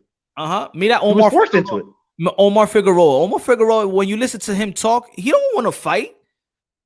I don't even think he want to box anymore. And that's a good point that you just made, bro. And honestly speaking, though, when you see that hunger, man, like you see it, although they're very disciplined, right? Mm-hmm. You see that hunger coming out of people that don't come from that cloth, that want to be police officers or anything like that. Because you look at it and it's everybody's being very disciplined, managing themselves wisely, taking care of their bodies, doing this and this and that. But when it comes to like the real hungry, like animal type boxers, like they're not from that. They from the streets. And it's just like Mike Tyson and and Manny Pacquiao even. But Manny Pacquiao was able to overcome that and look at him right now. And that's why I love Manny Pacquiao, man. Like this guy want to get, like, you saw when Manny Pacquiao gets hit, he tells you to come on. Like I think like yo, have you ever like work out, right? And y'all feel sore, and whatever type of, it could be your thigh, it could be your arm, and y'all just did whatever push-ups or whatever. I'll talk to them on. All right, my brother. Yeah, me too, man. I'm gonna go. I'm not calling that for myself. All right, got you, my brother. And you know that I'll tag along, bro. That way you guys can close in. I'll tag along and salute to all of you brothers. Salute, my brother. I'm gonna be here for like 2-3 more minutes. Have you ever been man sore and then y'all so sore that y'all punch yourself just to feel good, man. Y'all punch it just, and you think, oh, massage it or hit me hard there, man. This man sore. I think what Manny Pacquiao is like when he gets hurt, when hit in the face, is like, yeah, hit me more in the face. It hurts me there, but just hit me so I could feel it, so it could feel better. I think that's, I think he loves it. Like he loves it. yeah. Like that's what he does. All right, Mr. Moonshine, I'm gonna call tonight, dude. All Thank right, you. brother. I love your channel. I love your energy. Keep doing what you do, and I appreciate it, brother. Thanks, man. Thanks, man. Yo, I'm about to actually go to sleep too, man. I be doing these 5-6 hour stream, be hugging y'all up. But man, I gotta sleep with the wife. My wife is gonna leave me messing with y'all all night long. Yo, but I love y'all, man. Thanks for tuning in, y'all, man. God bless everybody. Again, man, all the thing that's going on in the world, let's pray, man. Let's pray because it's getting worse out there. It is getting worse, but let's pray. God knows what he lets happen. Let's stay close to him. Have a personal relationship with him. I love y'all, man. Thank you again for the people.